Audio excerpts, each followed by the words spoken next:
address this House, after which we can now proceed with the questions and answers. So now my speech.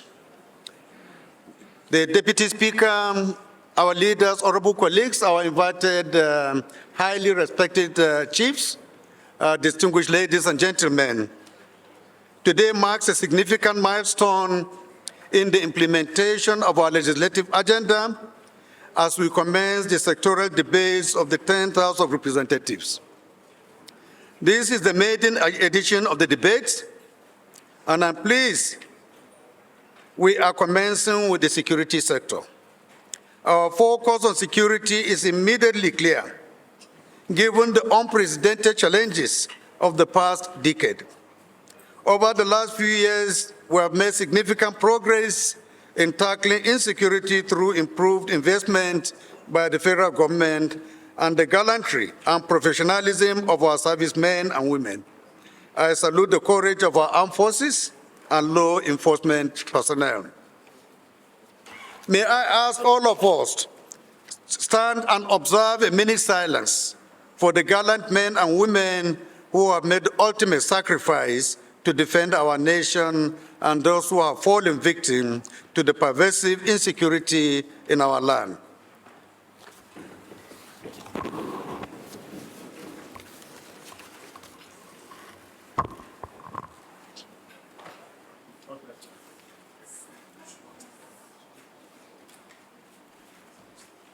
May their soul rest in peace.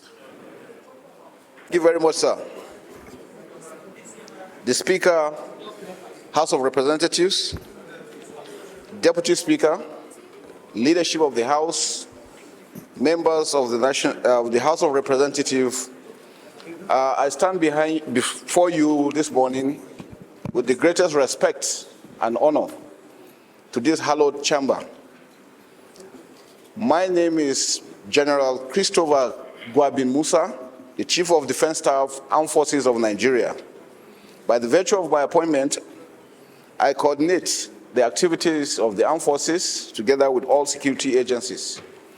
Let me start by firstly appreciating God Almighty for the opportunity to be here this morning, for also appreciating the House for giving us the opportunity to be here. I wish to also state that we, on behalf of the security forces, regret the incidents of last week that we're not able to be here in person. It was not on purpose, it was not personal. Basically, because of the challenges we're having, most of us were not available, and that's why we felt it was, since the date had been fixed, the chiefs of operations should attend. But we have taken correction, and we assure you of our dedication, commitment to service, and to the greatest respect to this hallowed chamber. That we know the relevance and the importance of the House of Reps. Your success is our success, and we will not ever take that for granted. I want to thank you very much for this opportunity, sir. As a follow-up, I'll give opportunity for the Chief of Army Staff, Chief of Naval Staff, Chief of Air Staff, and the Inspector General of Police to give us a little brief on what they are doing for the first 10 minutes each, and then before I'll come back to round up. With the permission of the Right Honorable Musa, I invite the Chief of Army Staff to take the first shot. Thank you very much, sir. Thank you. Chief of Army Staff, please, you start and round up the briefing. Thank you.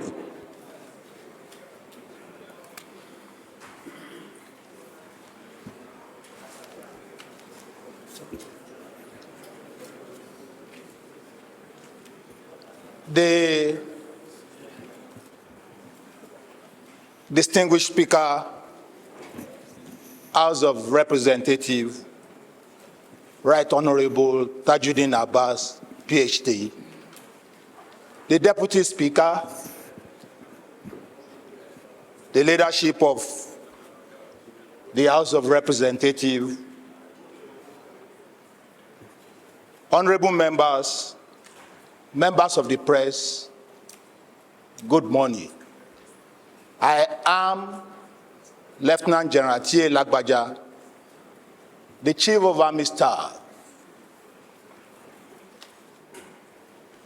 I want to start by appreciating the Speaker, House of Representatives, and the honorable members of this House for inviting me to shed light on the activities of the Nigerian Army, and in so doing, get feedback from distinguished members who are revered representatives of the people.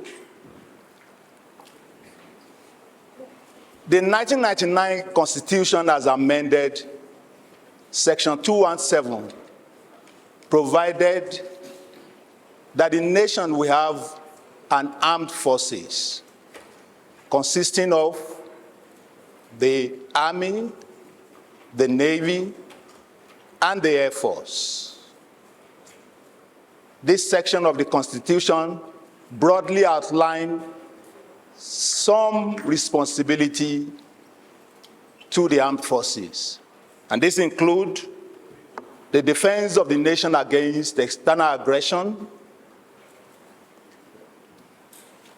defeating internal insurrection, acting in aid of civil authority, and performing any other task that may be assigned by the President, Commander-in-Chief, but subject to the Act of the National Assembly.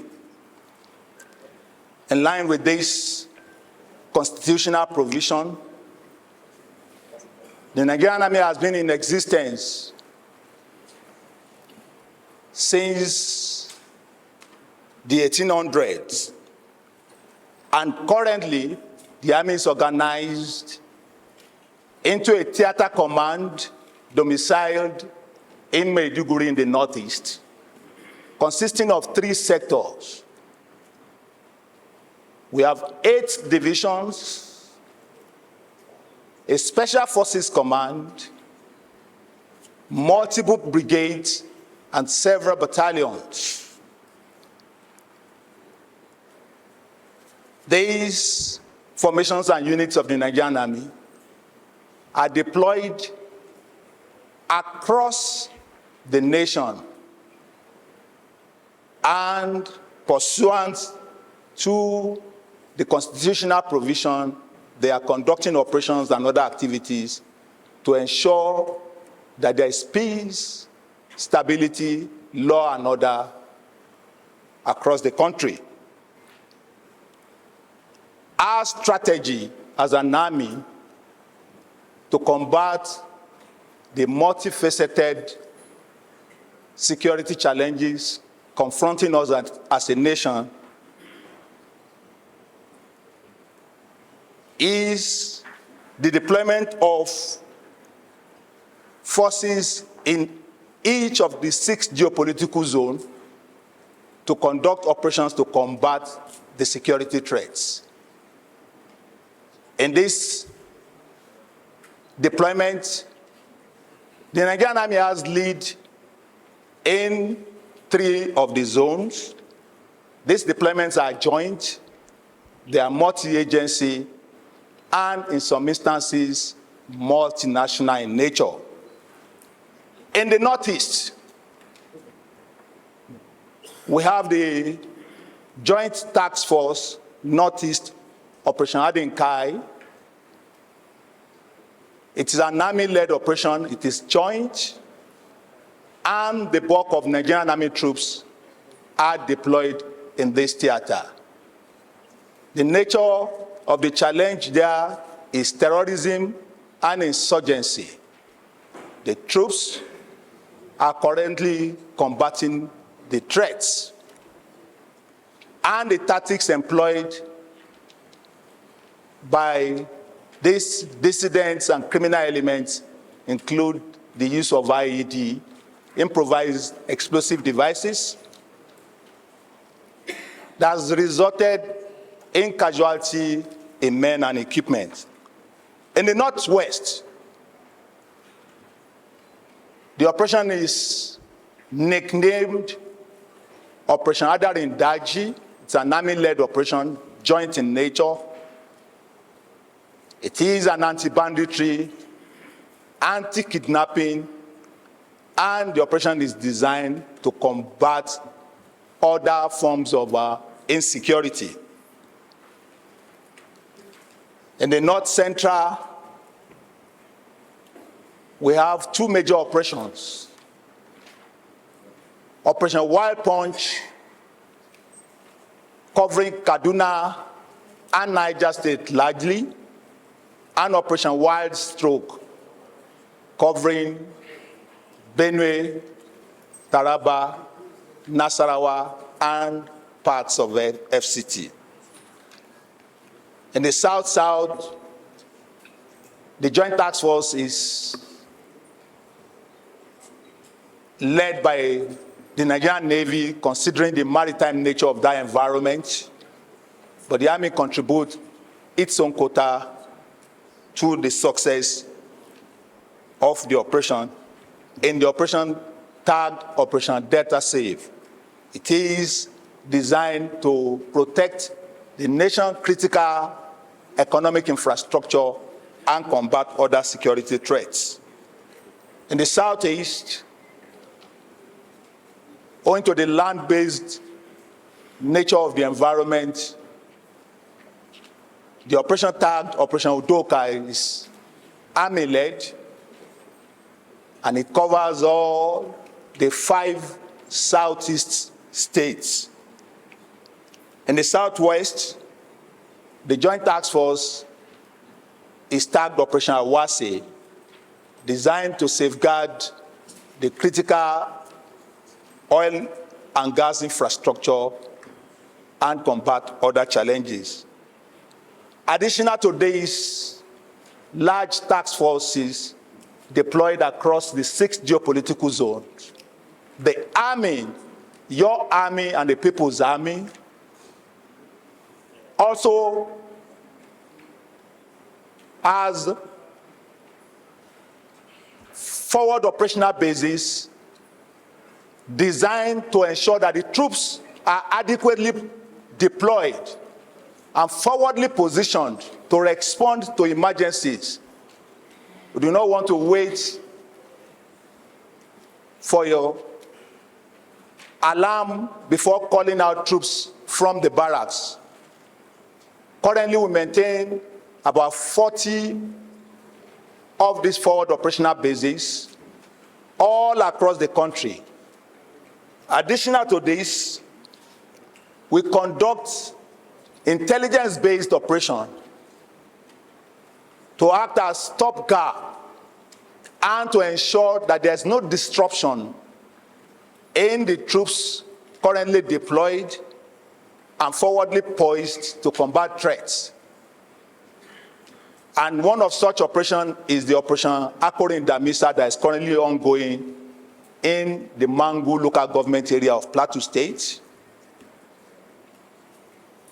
Operation Mugumbugu is currently taking place in Niger State, and we have such similar operations ongoing across the country.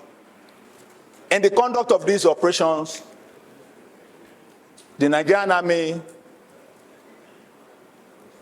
we want to appreciate the support and the cooperation of the National Assembly, especially the House of Representatives, for appropriating the fund that has been used in the provision of essential welfare support and operational needs of the troops, and has given the troops the flexibility to conduct operations in the field. If I'm to measure the effectiveness and the performance of these troops, I would say the troops have performed creditably. And looking back to where we came from in the Northeast, and when we got to the crescendo in 2014, while the insurgents were bent on establishing caliphate. The troops have been able to rein in the threats and achieve a great deal of stability in the northeast. In the northwest, the threat is complex and it is adaptive. The threat started on the low level, engaged in cattle rustling, but today they kidnap people en masse for ransom. As a response to this evolving threats in the northwest, the Nigerian army is tweaking with its operation, and we're expanding our frontier to ensure we quickly facilitate stability in the northwest.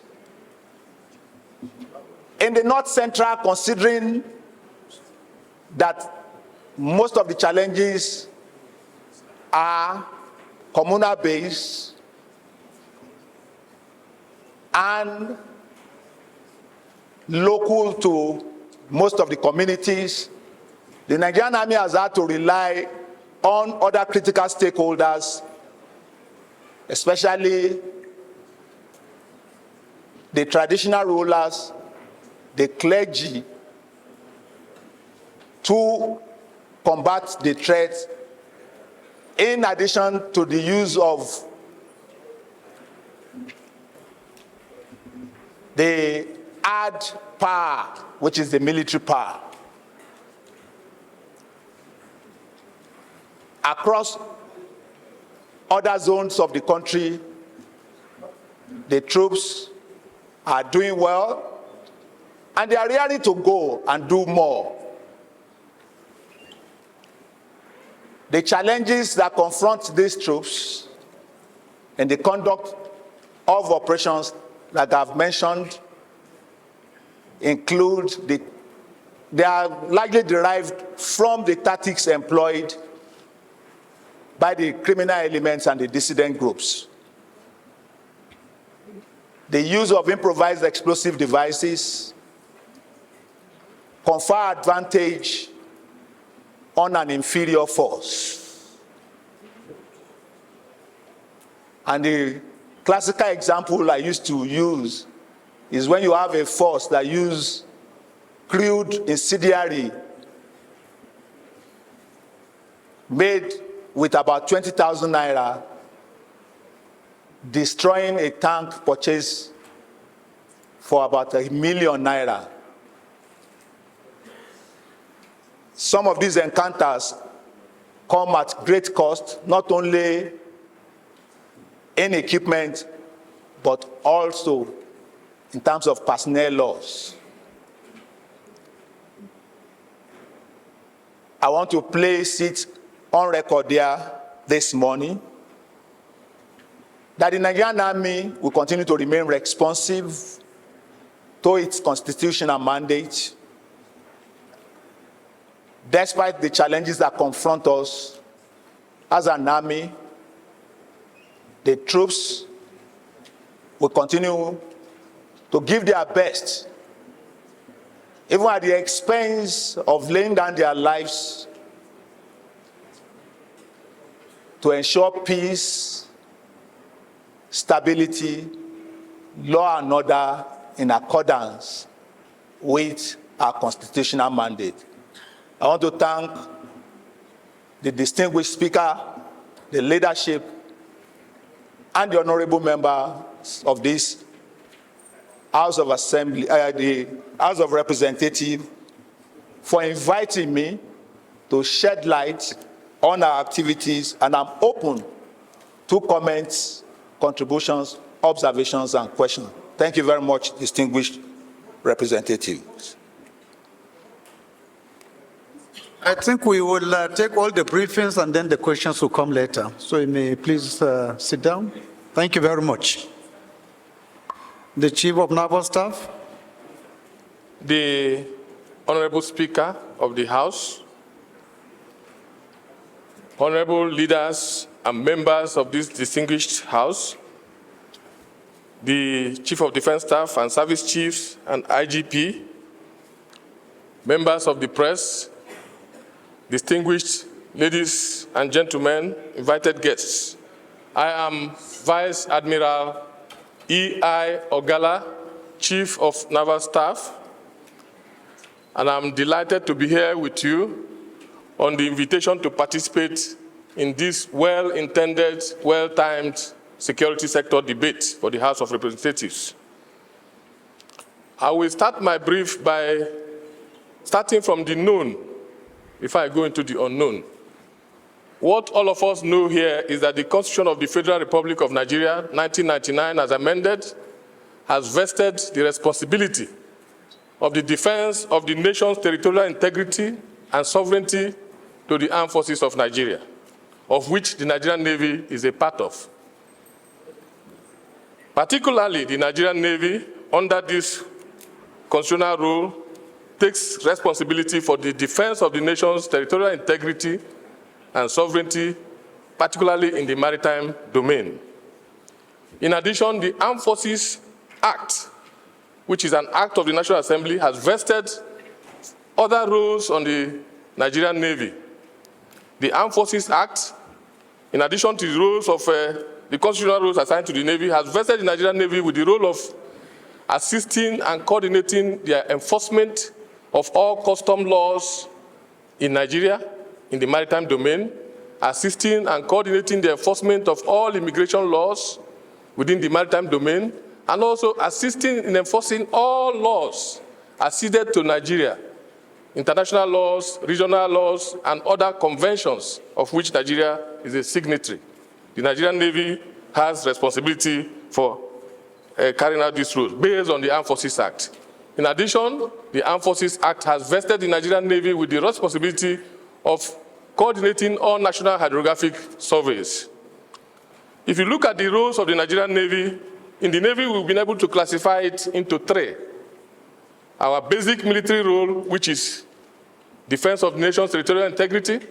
Then other roles, we have classified them into what we call our policing roles and our diplomatic roles. And it is based on these roles that the Nigerian Navy have developed a strategy of action on how to achieve these mandates. Our policing roles are basically what we call our provision of military aid to civil authority and military aid to civil power. This is what encompasses our roles in terms of internal security, our ability to police the maritime environment, and even our strategic involvement in the defense of the nation's offshore oil and gas resources, in addition to other resources within the maritime environment. Now, looking at these roles, for us to be able to perform these roles in the maritime domain, we have to look at what is the extent of Nigeria's maritime environment.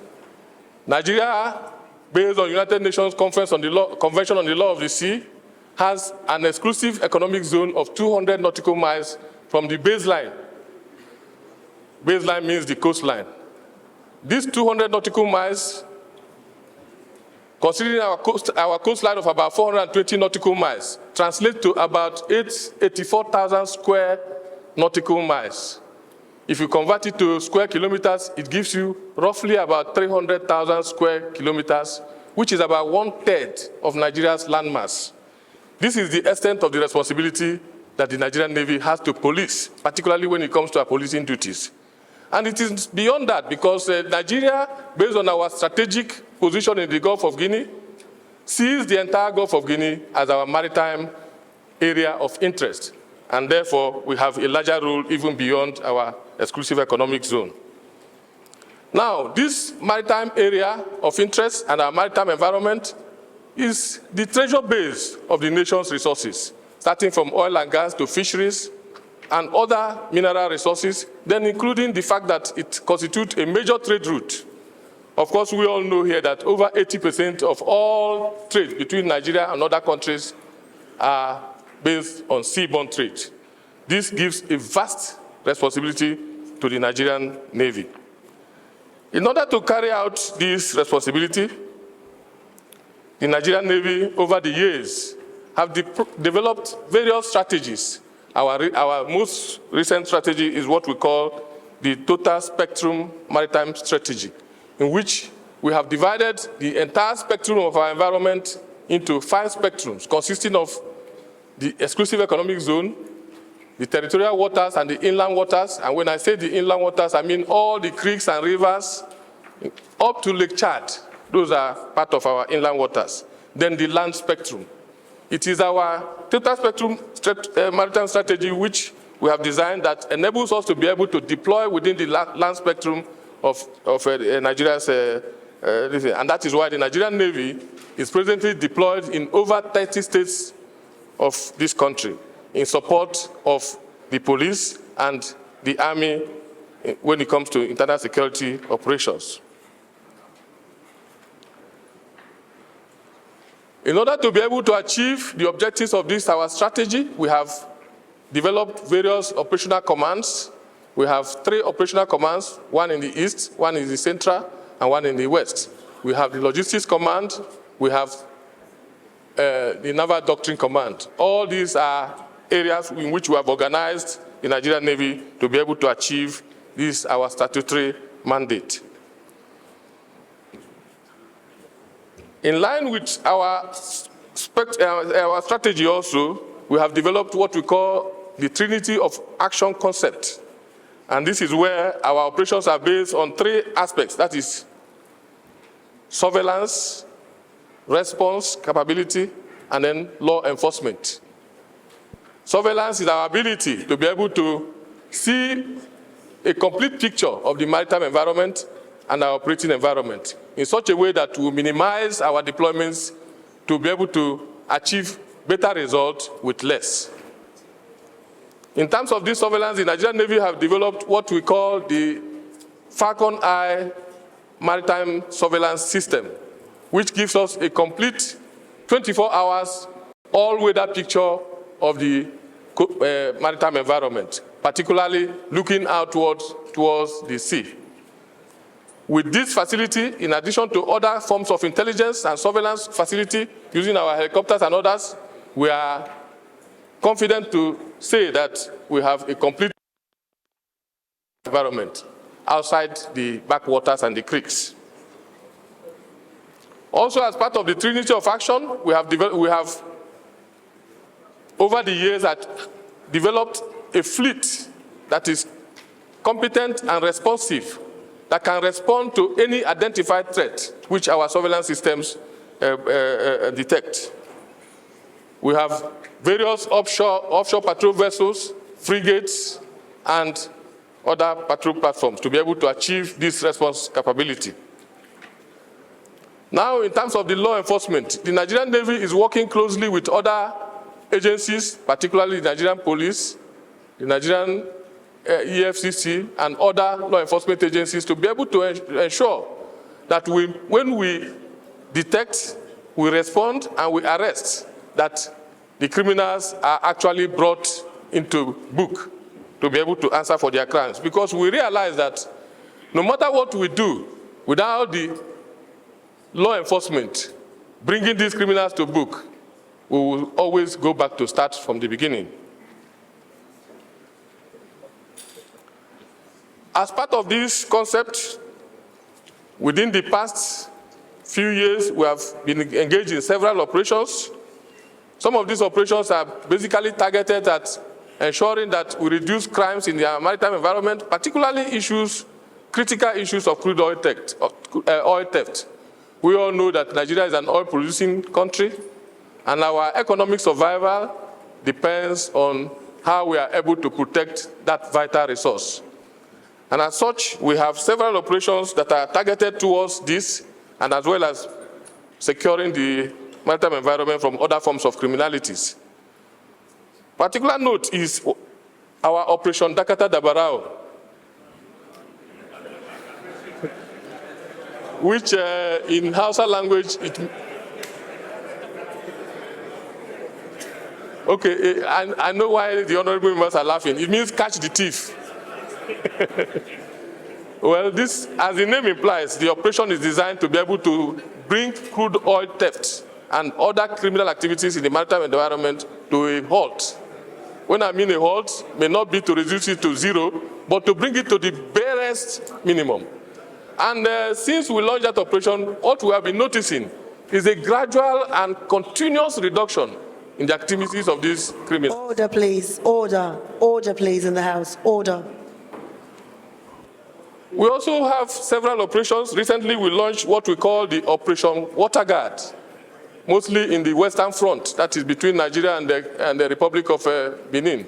This operation is designed to address the prevailing threat in that area, the prevailing maritime crime in that area, which is smuggling of rice, smuggling of fuel to our other countries, which is one of the major areas that the President and Commander-in-Chief have directed us to make sure we face them headlong. Operation Water Guard has been critical in reducing criminal activity, particularly smuggling of petroleum products to the Republic of Benin and Togo and the rest of them. We have recorded a lot of successes in this regard. We are also critically, engaged in Operation Awase in Lagos area. Of course, we all know that the Lekki axis of Lagos is gradually becoming an economic nerve center of this country. If you take statistics of all the container and shipping activities that come into Nigeria, over 70% of them end up between Lagos and Ogun State. Now the Dangote refinery is also coming up, and we see this area as strategic and important, and we believe that it is only if we put our resources there that we'll be able to check these crimes before they escalate. And to this extent, we have established an operational base in the Lekki Free Zone area and also at the Takwa Bay area.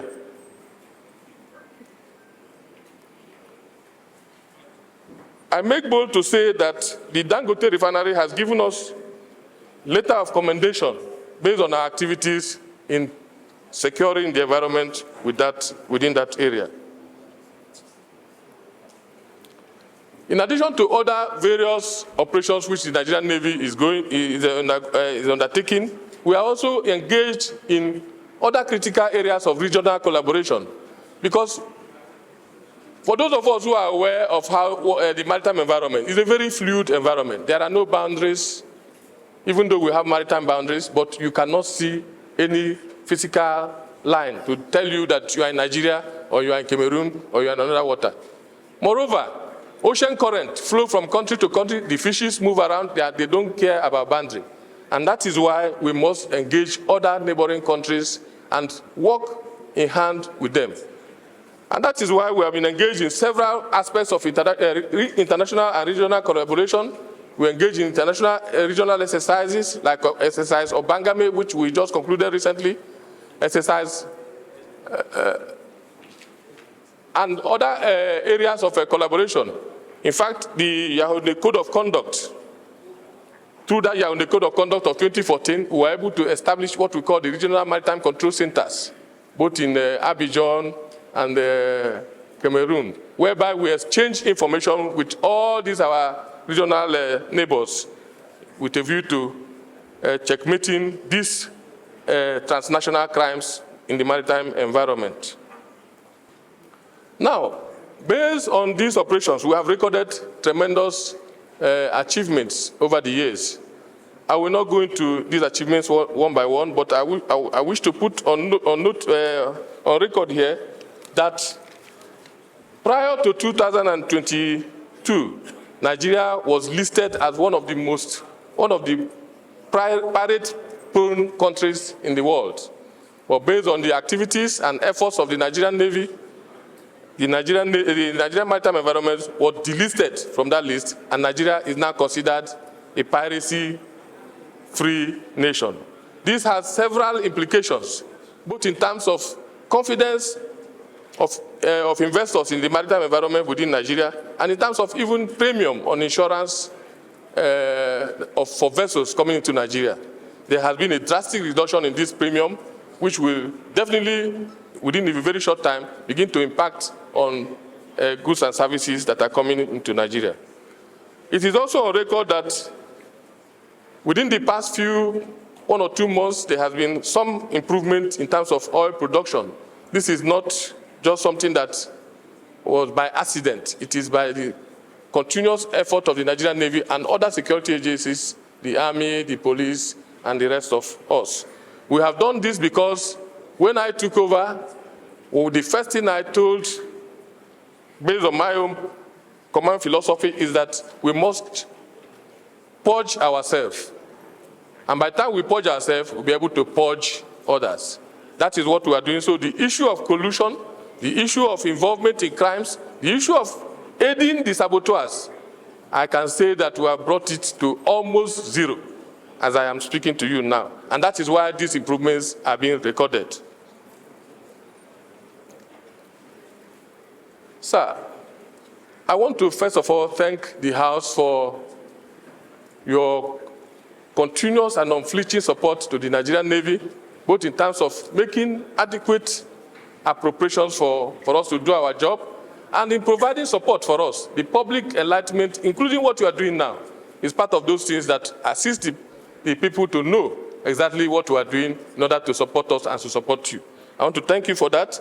But I must also say that the Nigerian Navy is a service that is technology-based.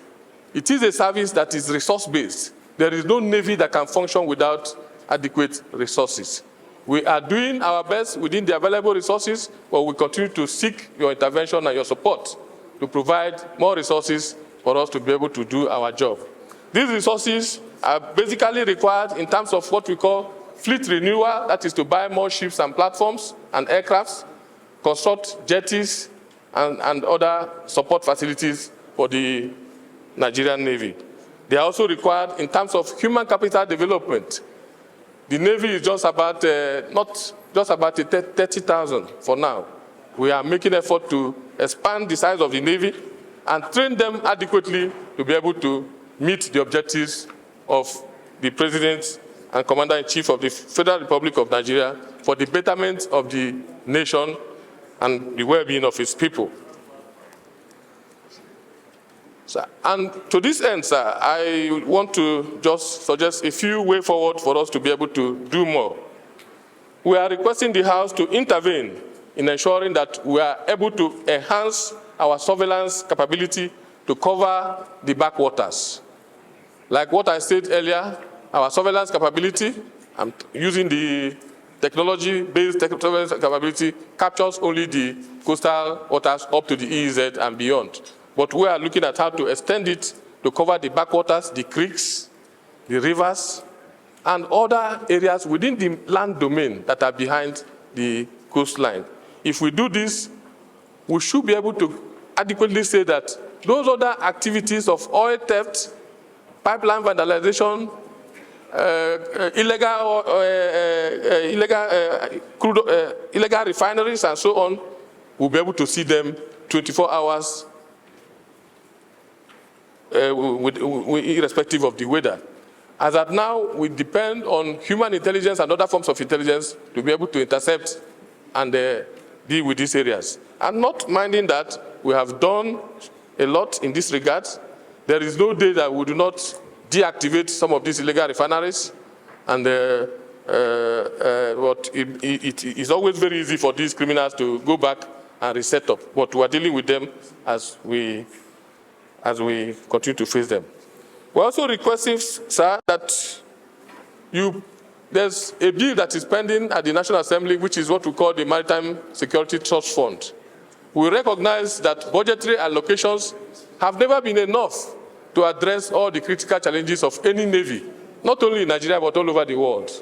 And that is why we propose this Maritime Security Trust Fund to enable the operators in this industry pay a little token of their profit dedicated to provision of platforms and other facilities for addressing oil theft. It will not only be channeled to the Nigerian Navy, but to all other agencies that are engaged in addressing oil theft and addressing other forms of illegalities in our maritime domain. This is one of the areas that we are requesting the Senate, the House of Reps to assist us. On this note, sir, I want to thank the Speaker once again for the opportunity that you have given to me to come here and make this presentation. We are open and we are ready to take other areas of contributions and questions, because we recognize that no man has it all.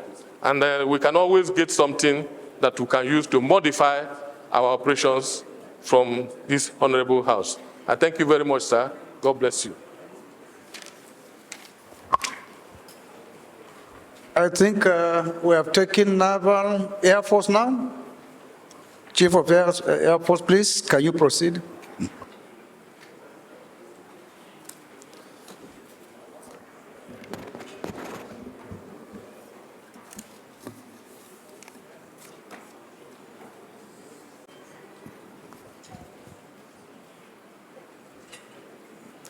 The Speaker, House of Representatives, Rights Honorable Tajuddin Abbas, PhD.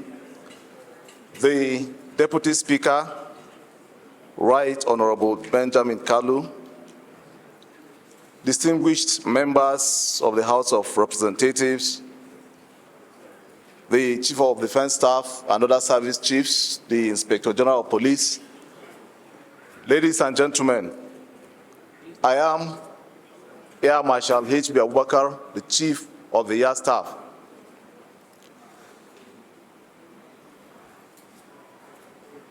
Let me start by apologizing for my inability to personally appear before you last week, Thursday.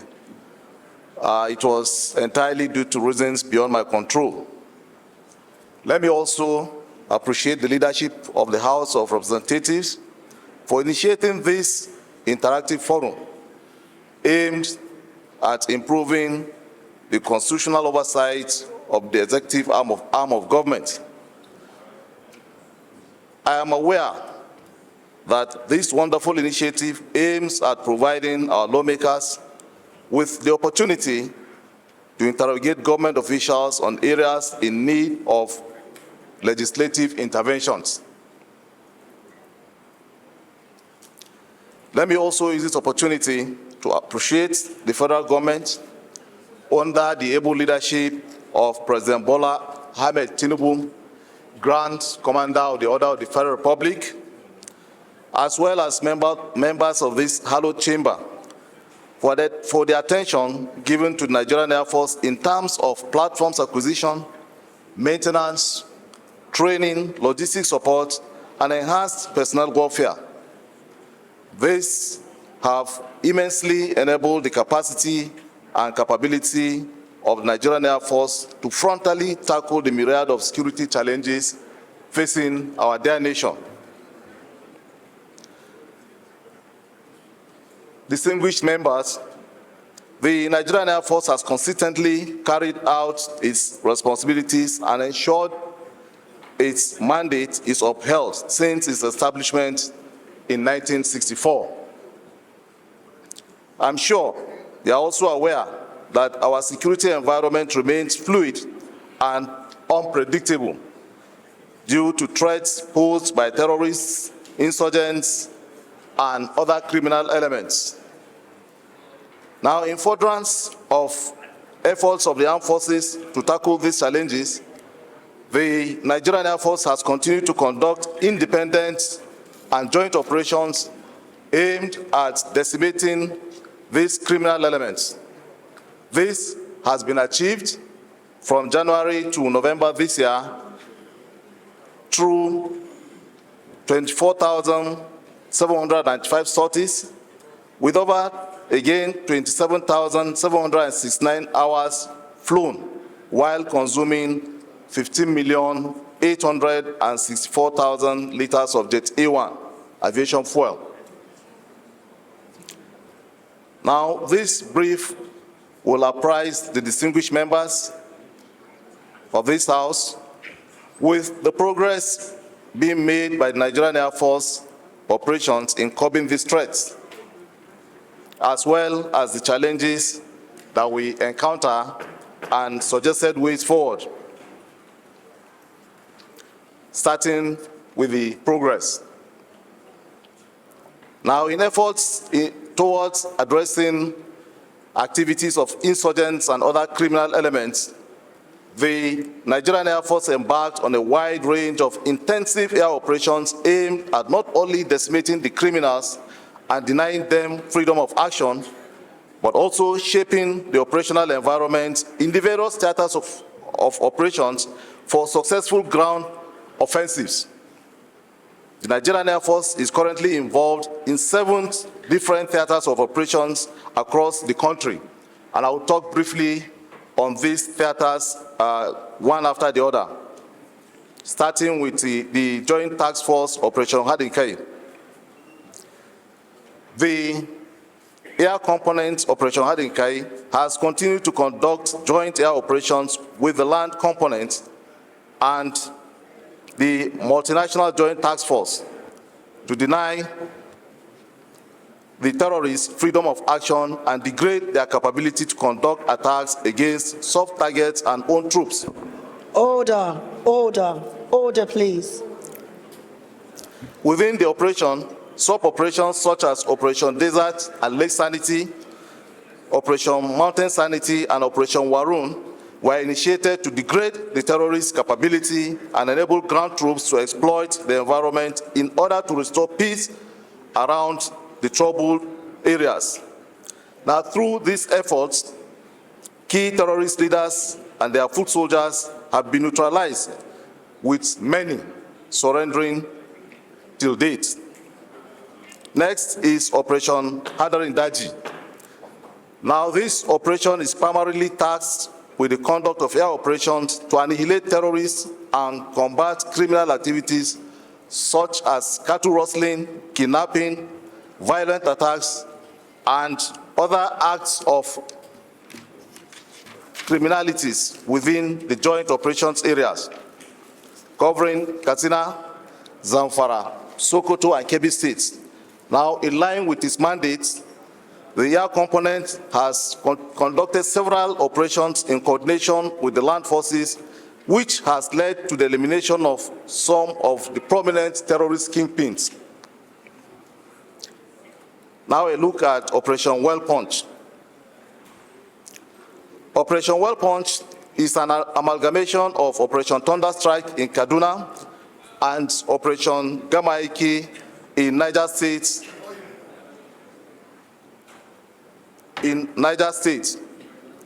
and an increase in the span of control that included Kogi State and the Federal Capital Territory.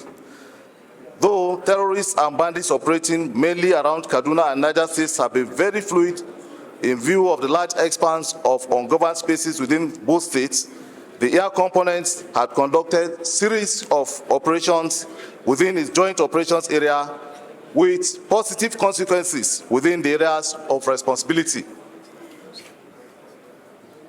Operation Well Stroke. The mandate of Operation Well Stroke, covering Benue, Nasarawa, and Taraba states, is to end the incessant killings of innocent citizens by armed headers, militia groups, and other criminal elements. This has been largely achieved through deployment of troops in patrols, Order, please. patrol bases, conduct of recce, fighting patrols, raids, and destruction of identified armed militia camps, hideouts, and leading to the arrest of several militias and neutralizing several bandits. Operation Delta Safe. Now, Operation Delta Safe was established to curtail the menace of illegal bunkering of oil, pipeline vandalism within the Niger Delta region, and the Nigerian Air Force was tasked to conduct appropriate air operations in support of the land and maritime components. The Nigerian Air Force has also deployed over 400 Special Forces personnel in addition to the air efforts, thereby leading to the destruction of numerous illegal oil refining sites. Now, last but not the least of the operations is Operation Udoka 2. Now, recent calls by the IPOB for sit at home in the southeast led to the review of escalating security insecurity in the region. And consequently, estimative intelligence demanded greater unity of ongoing kinetic efforts towards containing the activities of the separatist groups such as the indigenous peoples of Biafra and Eastern Security Network, as well as other criminal elements in the zone. Accordingly, Operation Udoka II was activated to serve as a precursor activity to shape security situation in the region within a 4-month estimate ending by 30th of this month, November 2023. Since its activation, the operation has recorded considerable success through continuous air operations conducted against IPOB and Eastern Security Network. Now, a look at some of the challenges that we face in the conduct of our operations currently. These include the rising cost of aviation fuel. As you are aware, the budget was predicated on about 365 naira to 1 liter of aviation fuel. But right now, as of today, the cost of aviation fuel is about 1,150 naira. So that has created a lot of challenges for us because we can only operate when we can fuel the airplanes. Another challenge that we have faced is delays in the release of funding for procurement. The consistent delay in budgeting, in budget funding is a significant challenge, bearing in mind that about 85% of Nigerian Air Force budget has to do with procurement that are foreign exchange based.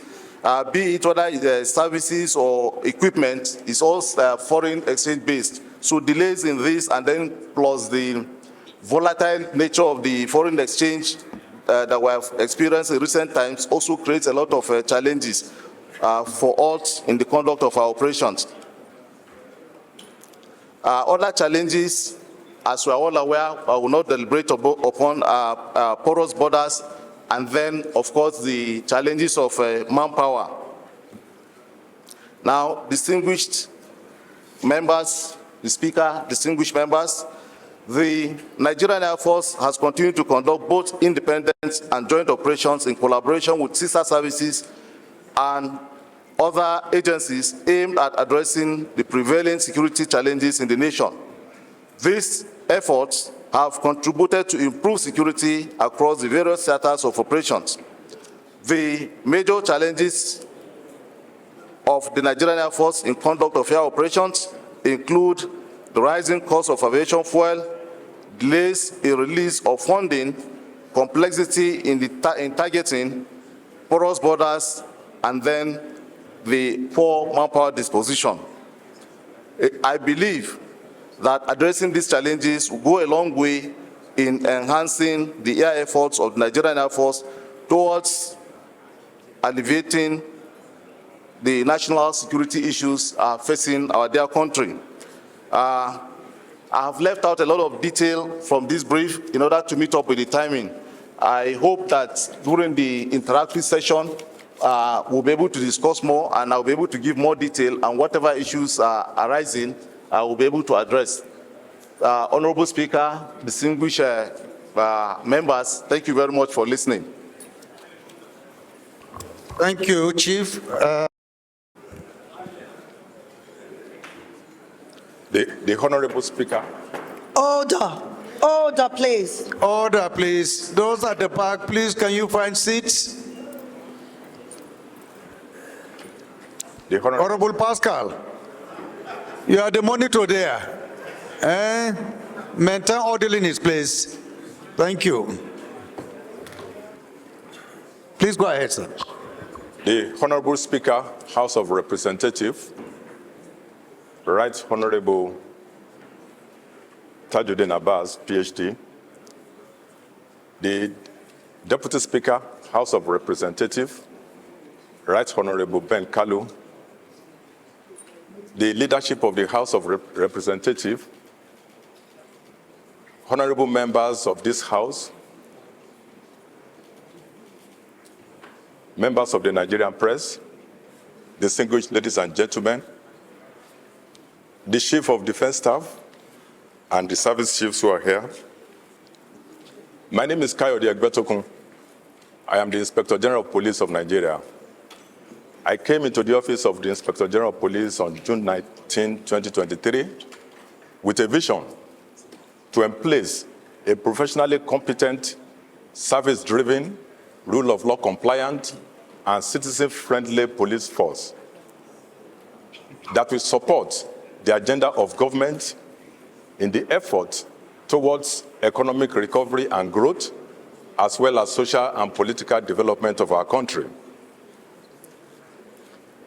We are committed to a police force that will respond adequately and appropriately to the dynamics of crimes and criminalities in our communities. We want a police force that will be so well positioned to deliver effectively on its constitutional mandates. We want a police force that the members will be proud that they are police officers, and the Nigerian youths and Nigerian people will be proud of. Unfortunately, we met on ground a police force that has been battered, a police force that has suffered serious neglect over the past few years.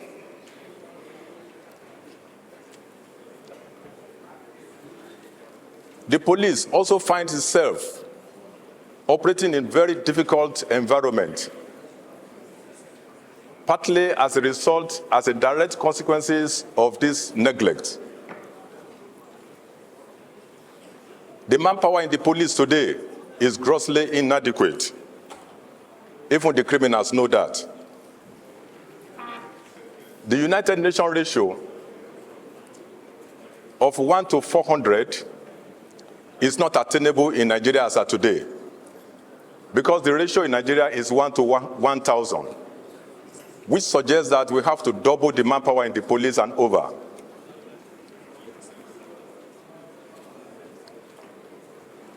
Provision of logistics is very poor in the police.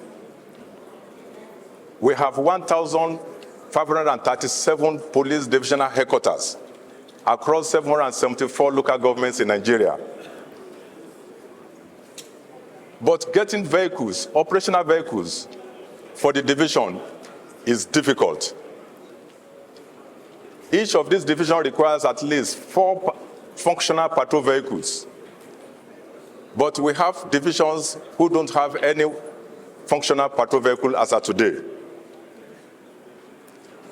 Training in the police is still inadequate. The welfare of personnel is nothing to write home about. Order, please. Order, please. Funding. Can we please take our seats, Honorable? Funding is critical to achieving the mandates of the Nigerian police. Unfortunately, the citizens are not interested in our excuses for underperformance. What the citizens want is performance. They want us to serve them. We are willing to serve them, but we need your cooperation. We need funding. We need more manpower. We need logistics. We need to train our men adequately. We need to improve the welfare of our officers. We want a well-motivated workforce in the police. In spite of all these inadequacies,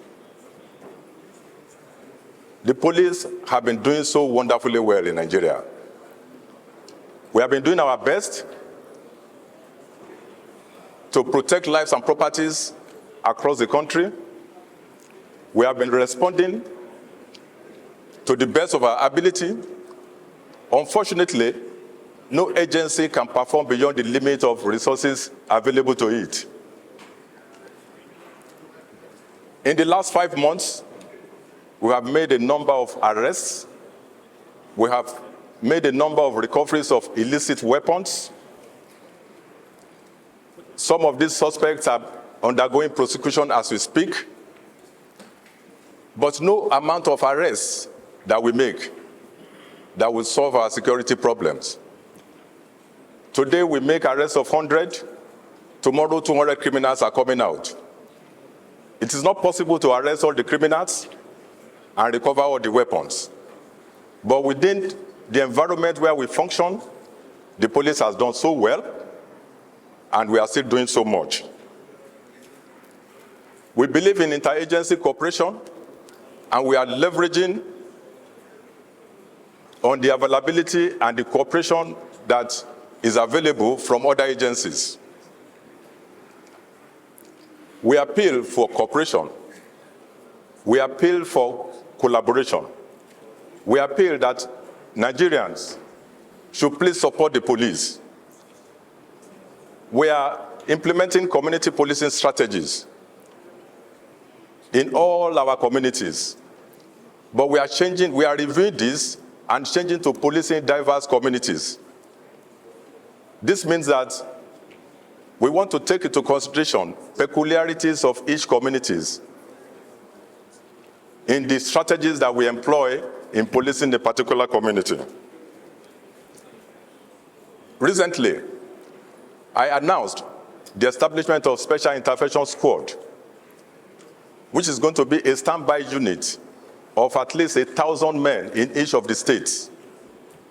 These men will be specially trained, they will be specially equipped, they will be specially remunerated, and be ready for deployment at shortest notice to any area of the country where there are crises. This way we intend to fight terror, to join the military in fighting terrorism in the northeast, fight armed banditry in the northwest and north central, fight kidnapping, armed robbery across all the country, across all our country, and ensure that we reduce violent crimes in our country to the barest minimum. We believe that with your support, we will get the police that we want in Nigeria.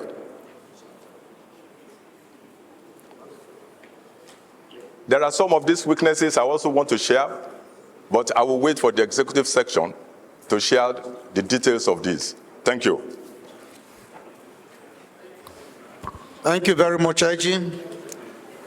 Deputy Speaker, the leadership of the House, members of House of Representatives, I once again stand in front of you with the greatest respect and honor. I would like to be a bit deliberate on my presentation so that we cover up all the various aspects that's required. I want to start by most profoundly appreciating all our amiable honorable members of the highly respected hallowed Green Chamber for care and concern for the citizenry, which obviously is the main reason you extended this invitation to us. I'm further delighted when I recall that it is also an opportunity to acquaint you with the activities of the armed forces and security forces, and further seek your intervention in some areas so as to enable us to perform our constitutional responsibilities seamlessly. I think it's a great opportunity for us to be here. My belief in the legislature is as a veritable arm of government, and the great role you have been playing accounted for our presence here today. We have the utmost belief and trust that our interaction today will change so many issues, solve challenges, and reinvigorate the armed forces of Nigeria to optimally perform its assigned roles. Since our assumption to office in June this year, we have visited all the various areas of our operations and engagements to evaluate the situation and identify ways of addressing the various identified challenges. Additionally, we held meetings together jointly to enhance jointness with stakeholders in all the states that were scheduled for the recently concluded off-season elections, and I'm sure the outcome and the performance of the security forces has been highly commended. This development largely contributed to the peaceful electioneering activities which eventually yielded the expected outcome. We want to ensure that henceforth we provide adequate security during all elections and all other activities. Our submission before you, therefore, is a product of what we saw in the field, evaluated in the process, and deemed it necessary to acquaint you as appropriate so that we can all forge the way forward. Now let's look at the general security situation. It's a common knowledge that Nigeria as a nation has over the past decade grappled with various forms of security challenges which are adjudged as the most precarious in its national history. These challenges range from the nefarious activities of the Boko Haram insurgents and their affiliated terrorist groups, which started in the northeastern part of the country and gradually transcended to other regions of the country, particularly in the northwest and north central regions. In the same vein are the activities of organized armed groups in southeast and south-south, the rampaging menace of criminal headsmen in various regions across the country, and similar other sources of threats to our national security. Accordingly, the Defense Headquarters, which is responsible for coordinating and directing the efforts of the various services, has spearheaded the establishment of some DHQ-led operations. They have been mentioned. They include Operation Hadinkai in the northeast region, Operation Hadarin Daji, and Wild Punch covering the entire northwestern states, while Operation Wild Stroke and Safe Haven covers the entire north central states. Similarly, our Operation Udoka in the southeast, while Operation Awati in the southwest, and Operation Delta Safe in the south-south region, all of which are being conducted to ensure peace and security in Nigeria. Furthermore, to these major operations are subsidiary operations by the various services such as Operation Hakor in Damisa, in the wake of killings in Mangu local government area, Plateau State, Operation Thunder Strike, mainly to secure the Kaduna-Abuja and Abuja-Lokoja highways by the Nigerian Army, Operation Diran Makia by the Nigerian Air Force, and Maritime Awareness and Domination Operation by the Nigerian Navy through the conduct of Operation Dakatar da Parao and Inchekwa Oshimiri, which is largely anti-piracy and domination of our waterways for the protection of our maritime assets, necessary for security against illegal bunkering and ensuring the growth of the blue economy, which is the brainchild of the present administration. These operations have recorded numerous successes, as evident in the significant decline in the rate at which villages are sacked, civilians are killed in large numbers, military bases and offices of other security organizations are attacked, as well as reduction in the rate of population displacements. Security is not a switch that today it starts and tomorrow it is off. It's a work in progress. And what we always say is that security is everybody's responsibility, not only members of the armed forces or other security agencies, but everybody has. Doctor, please. In all these operations and conscious of our obligations under the international and domestic human rights law, planning and conduct of these operations have prioritized the protection of civilians and properties, as well as to ensure that operations do not unduly affect the enjoyment of fundamental rights of Nigerians except as permitted by law. We have trained our troops to ensure that wherever we conduct, we respect the people we are protecting. And that's why our mandate is protection of Nigerians. All citizens are equal and all citizens must be protected. We have adequately warned our troops. Any of them who errs, we have standing court martials to deal with such people, so we do not take prisoners. This conscious approach has also helped to win the hearts and minds of the civilian population in our AORs and gather international support from our allies. Now, to achieve this, we put a number of measures in place. Firstly, during our meetings, we try to deepen jointness in operation, because it has to be collaborative, cooperative together. We reflected on the inherent jointness in all operations and training, introduction of component commanders in major operations, basic and advanced training on air-to-ground integration, which is critical to our operations, key to the successes we have recorded. We have also institutionalized joint doctrine through a joint doctrine center, which we are looking at, because now all operations are joint.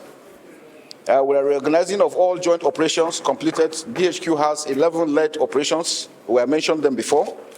For joint operations reorganized to improve offensive capability of our troops. Before now, we used to have situations where we await for the enemy to attack. Now troops have been directed to go out, look for the enemy, and neutralize them.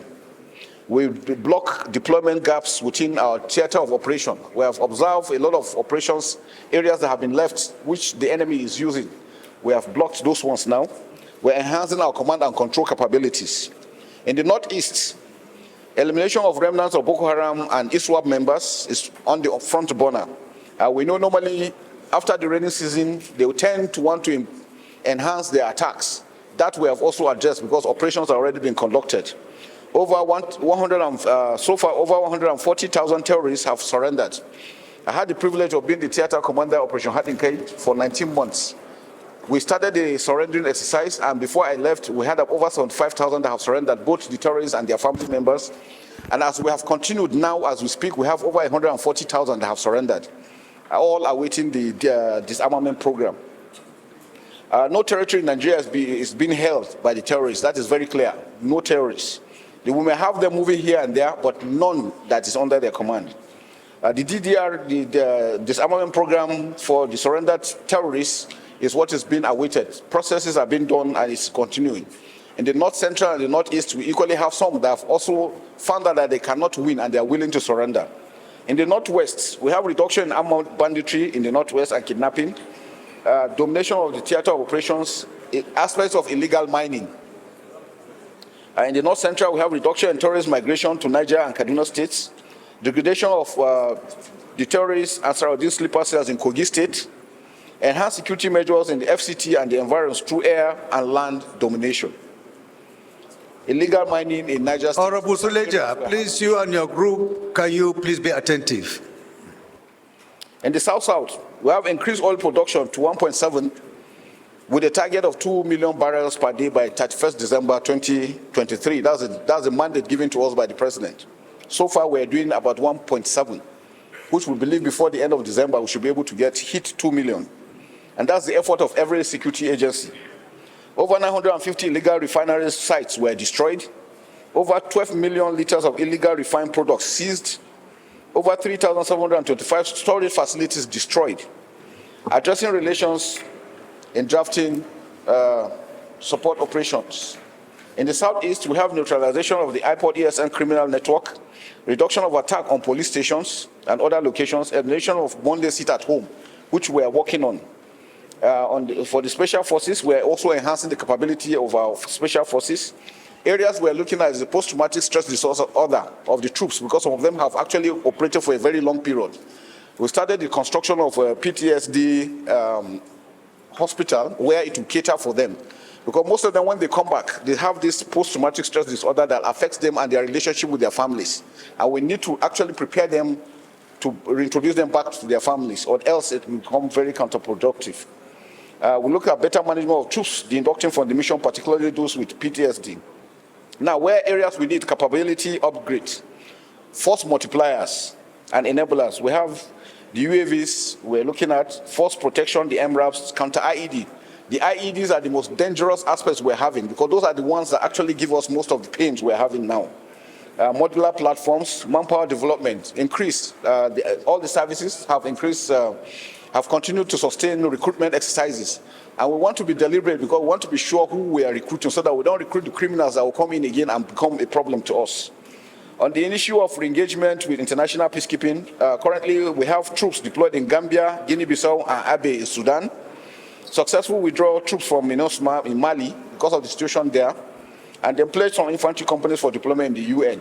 Nigeria intends to be one of the leading countries in the world, especially in the Security Council. We can only do that if we maintain a very high number of personnel in the United Nations operations. So that's very critical for us. On defense and diplomacy, international cooperation, we deepen engagement through bilateral and multilateral operations with the Multinational Joint Task Force, military-to-military contact with friendly nations, UK, US, international sports engagement. Just recently, Armed Forces troops performed commendably in the Invictus Games in 2023 in Germany. For admin, we have issues of accommodation, which is very critical for all the services. Basically, so now part of the challenges we're looking at, inadequate platforms. Efforts have been made, funds have been released. But what we always want to appeal is that we don't produce what we need in Nigeria. If you don't produce what you need, which means you're on the beck and call of others that produce these items. All the items we procure are bought in hard currency, none in Naira. So most times when funds are released, by the time you convert those funds into dollars, it can only get you just very little.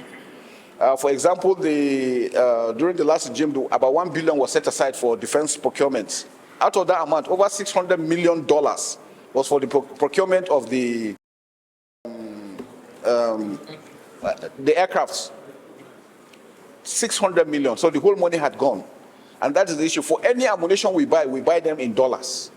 Every ammunition. And we spend in millions. So most times when people see that funds are being released to the armed forces, they think it is so much. But by the time you convert them to dollars, you can really not get so much. One precision missile for our drone costs $85,000, one. Just one.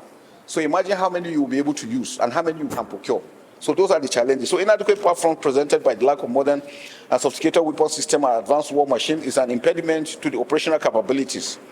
The armed forces is grappling with the challenges of inadequate armored fighting vehicles, personal vehicles, mine-resistant and ambush. Order, please. Order. Order, Tanks, please. as well as recce vehicles. Additionally, the number of gun trucks, aircrafts, ships, things we're just contending with. Similarly, administration with the Nigerian Navy and Nigerian Air Force. I will not, however, fail to appreciate the President, Commander-in-Chief of the Armed Forces of the Federal Republic, for the unprecedented efforts of operationalizing the Republic of Nigeria for the Nigerian Army aviation, which is very good and very critical for us.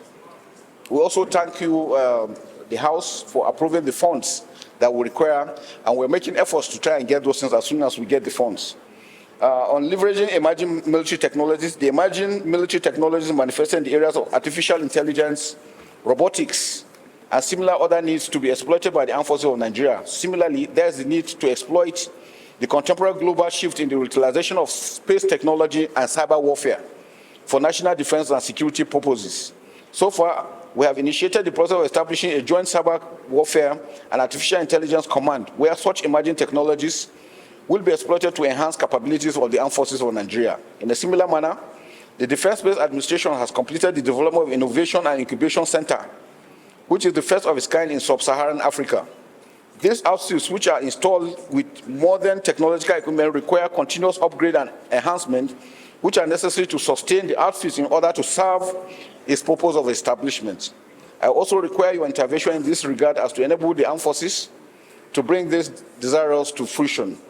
On the issue of accommodation, the challenge of accommodation facility within the armed forces and the police cuts across the services. It is worthy to mention that the armed forces recruit a minimum of 8,000 Nigerian per annum.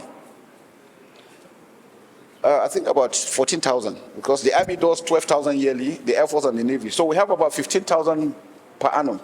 However, this increase in the strength of the personnel in relation to those that are due for discharge and retirement has occasioned the increase in the manpower capacity of the armed forces. We have barracks, we have not increased, and yet we are recruiting. Sadly, there is no corresponding increase in accommodation facility to cater for the basic human need for the personnel of our terms of shelter. Why is most of the troops are deployed out? By the time we start reducing the strength on ground, going back to the barracks becomes a problem because there won't be enough accommodation.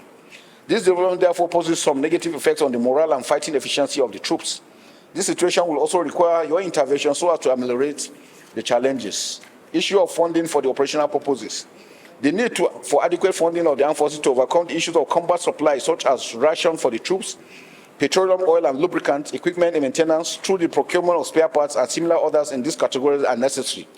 To this end, there is the need for National Assembly to facilitate the continuous release of funds for the armed forces and the police for the purpose of overcoming the issues of combat enablers and combat suppliers, which are recurrent in nature but very necessary for sustenance of the troops.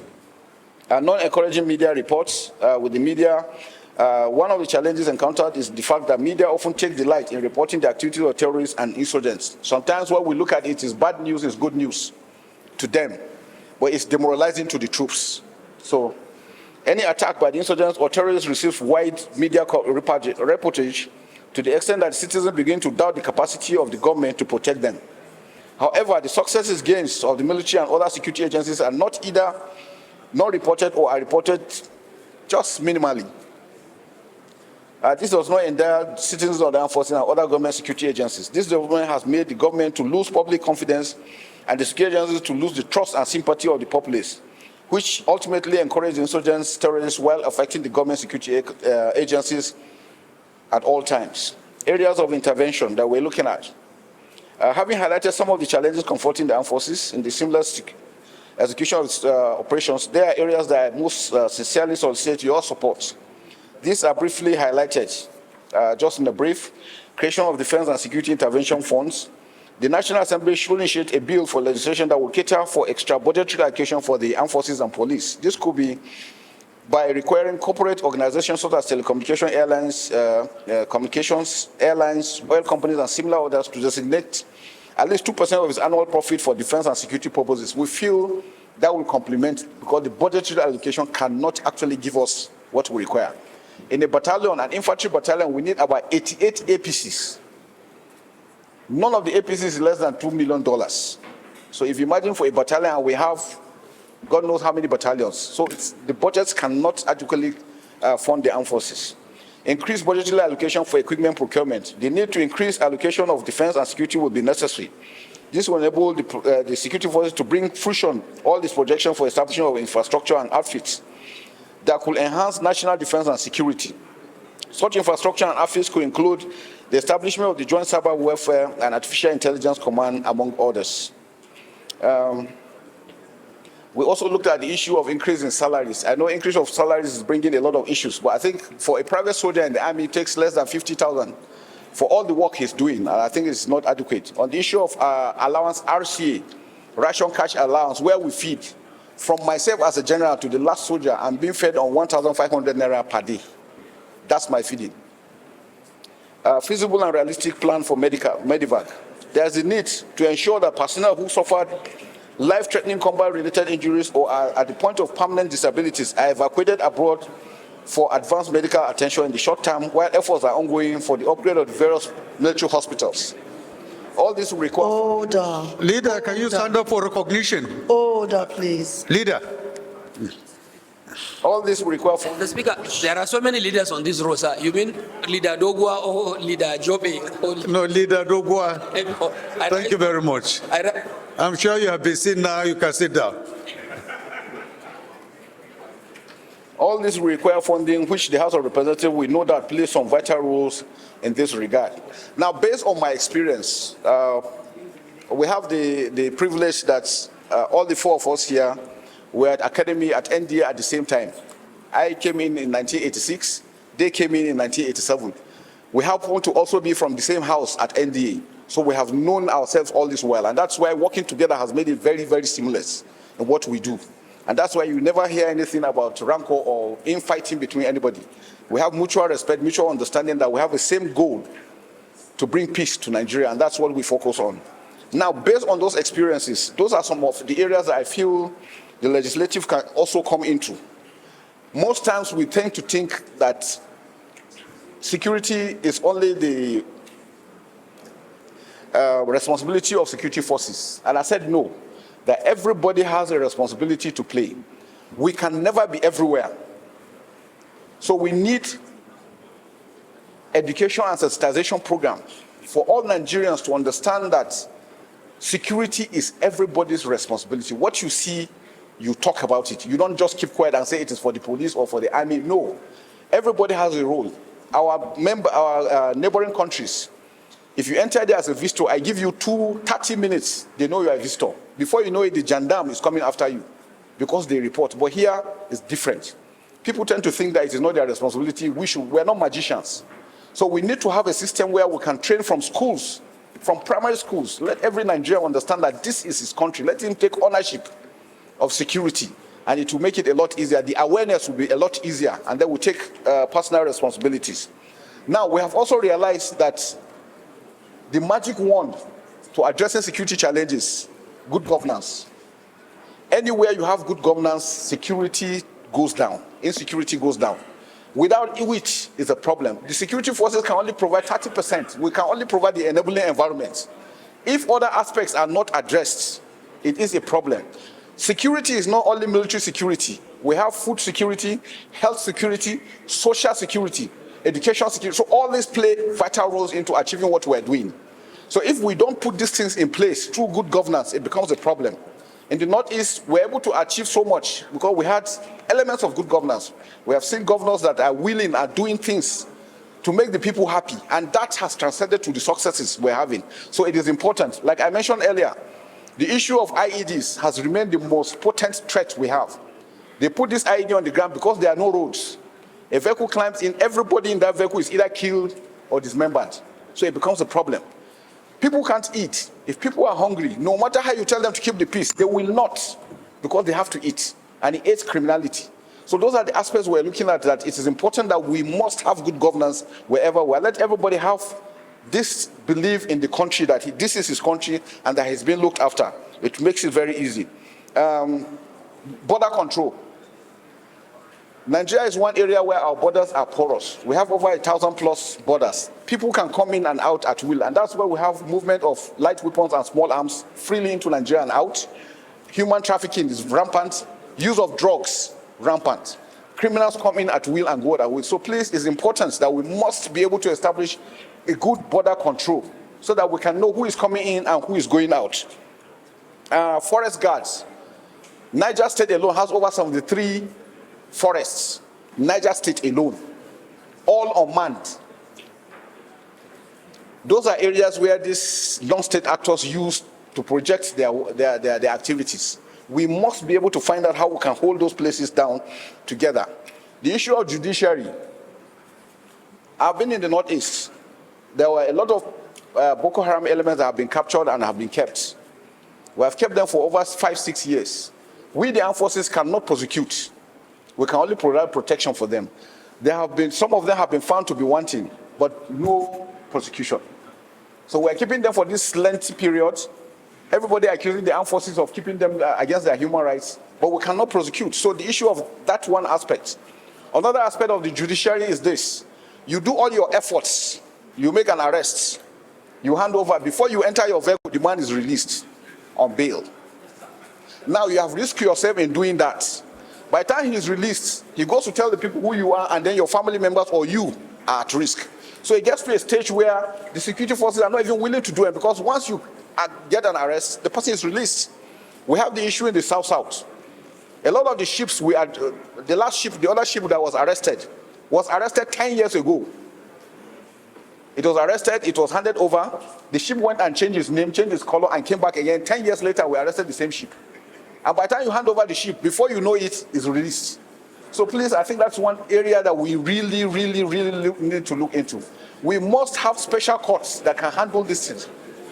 And that's why we had, the only option we had now is we arrest, and then we destroy quickly.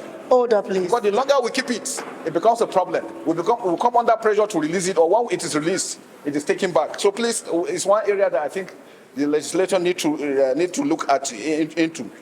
The issue of correctional facilities. In the Northeast, when we got when we were debriefing some of the arrested Boko Haram elements, so they were telling us how from the prisons they could plan operations out in the field. From the prisons, they plan operations.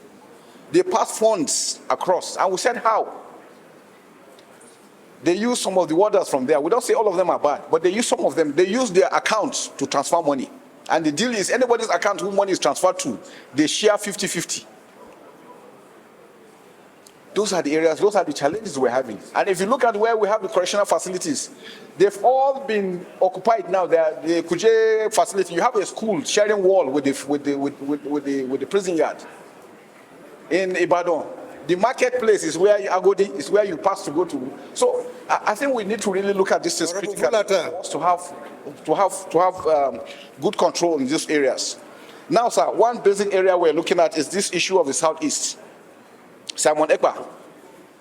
So this individual has become a menace to this country. Order. Samuel Ekpa has become a menace to this country.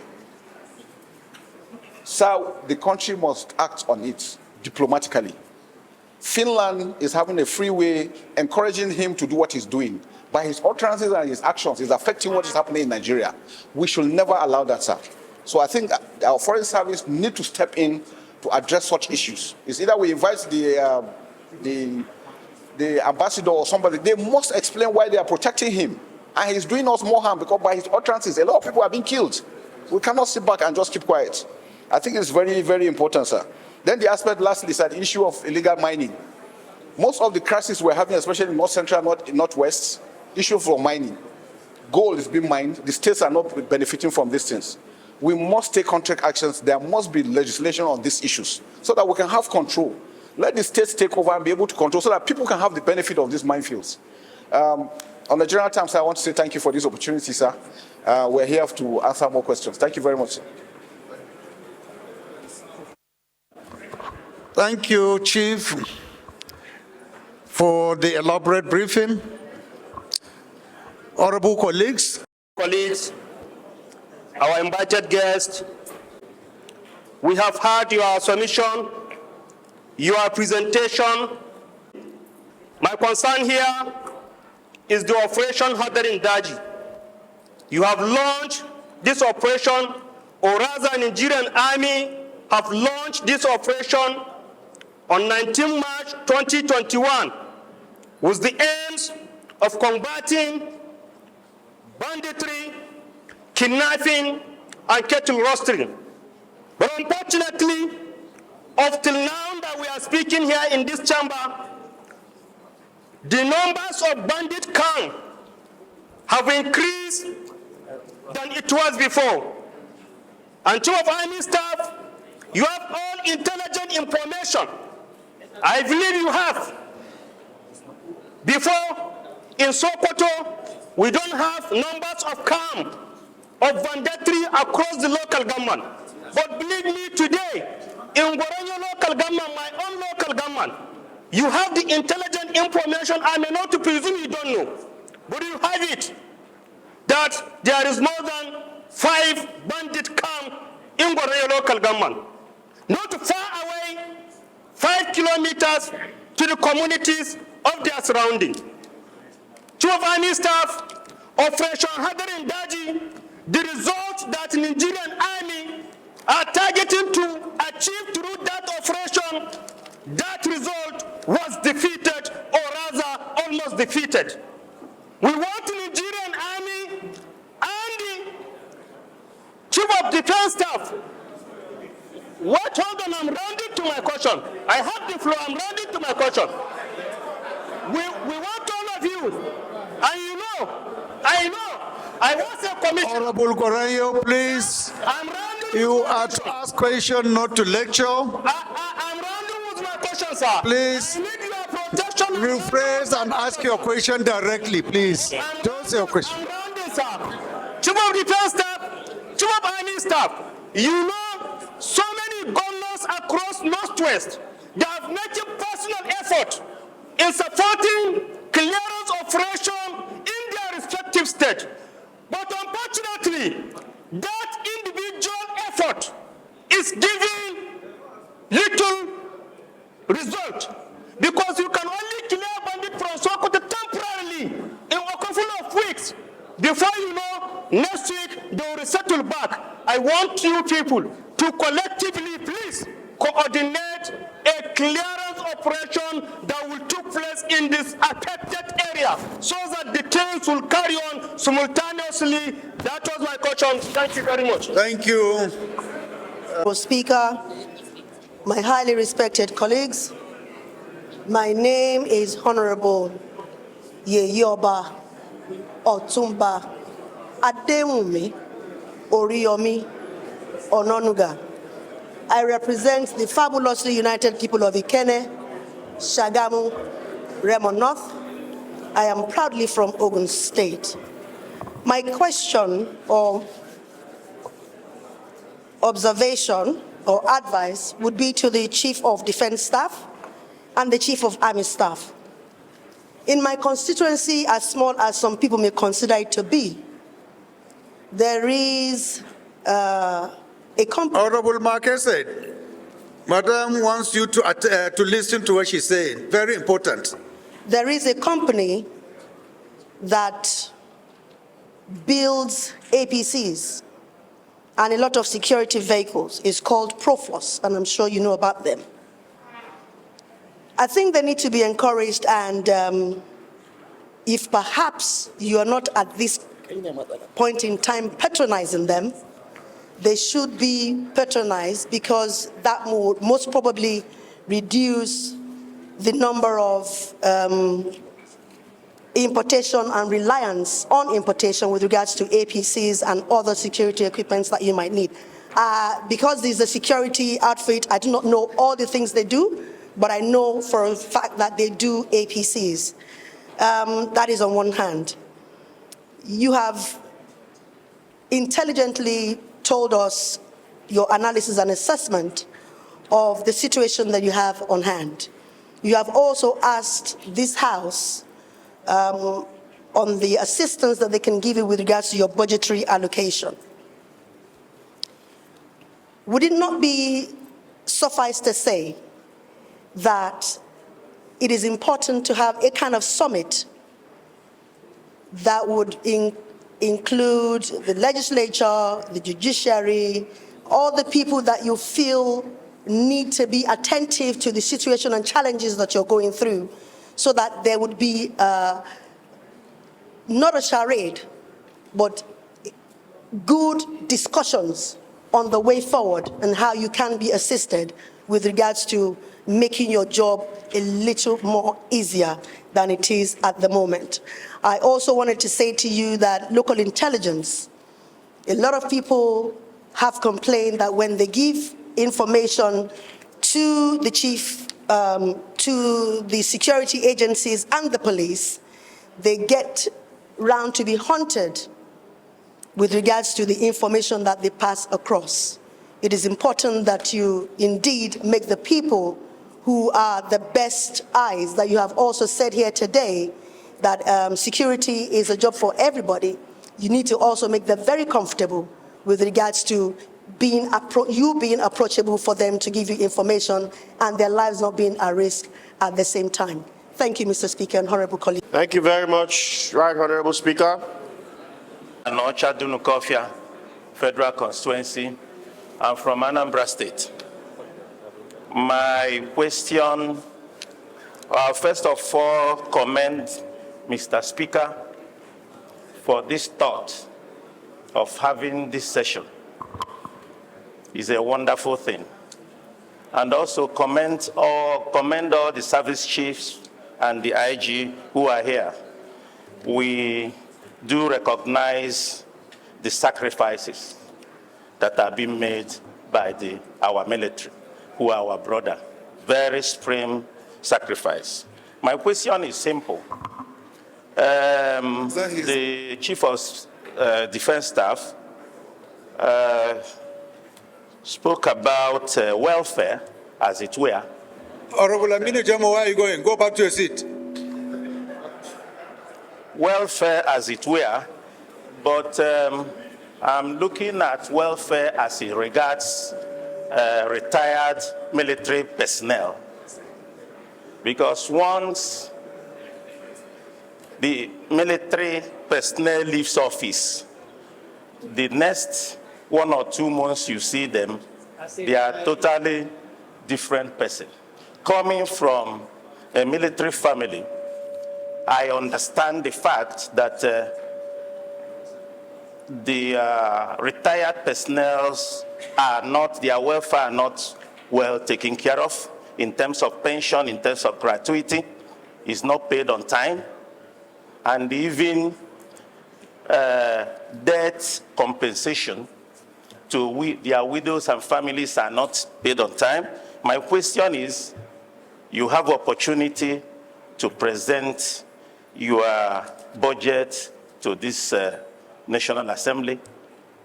Why is the military and police particularly you have records, you know who will retire at what time.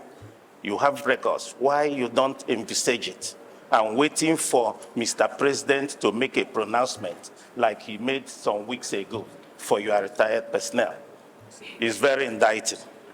My second question here is, I come from Southeast. Southeast is highly militarized, police, army. Our brothers and sisters die every minute.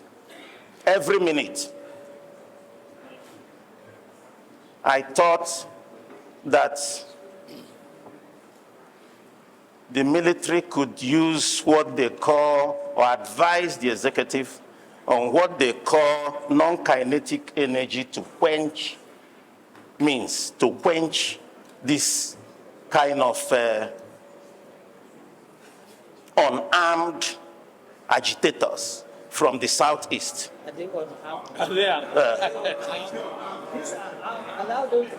Don't assume very... Please, he has the protection of the chair. Yes. Allow him to ask his question. Yes. Go ahead. Particularly very unarmed brothers and sisters of ours from Southeast, because it's underreported the level of death coming from Southeast on issue of quenching unarmed agitators. We're in democracy. Everybody has right to agitate. So those are my questions. Thank you, Leader. Honorable Satome. General Federal Constituency of Borno State. Mr. Speaker, thank you for the opportunity. Before going direct to my question, being the chairman of the National Security and Intelligence, I would like to draw our attention a bit regarding the submission made by the CDS, who happens to be somebody I know long before becoming the Chief of Defense Staff. Being the second longest serving theater commander of the operation, Hadin Kai, I know him together with the Chief of Army Staff, who happens to be a Chief of Staff in Monguno in 8th Division. These are men that I believe Mr. President appointed them not by coincidence. We have seen the synergy that we have been crying for long existed in between them. They have made it categorically to us the challenges they have, the cumbersome of the crisis we are managing in this country.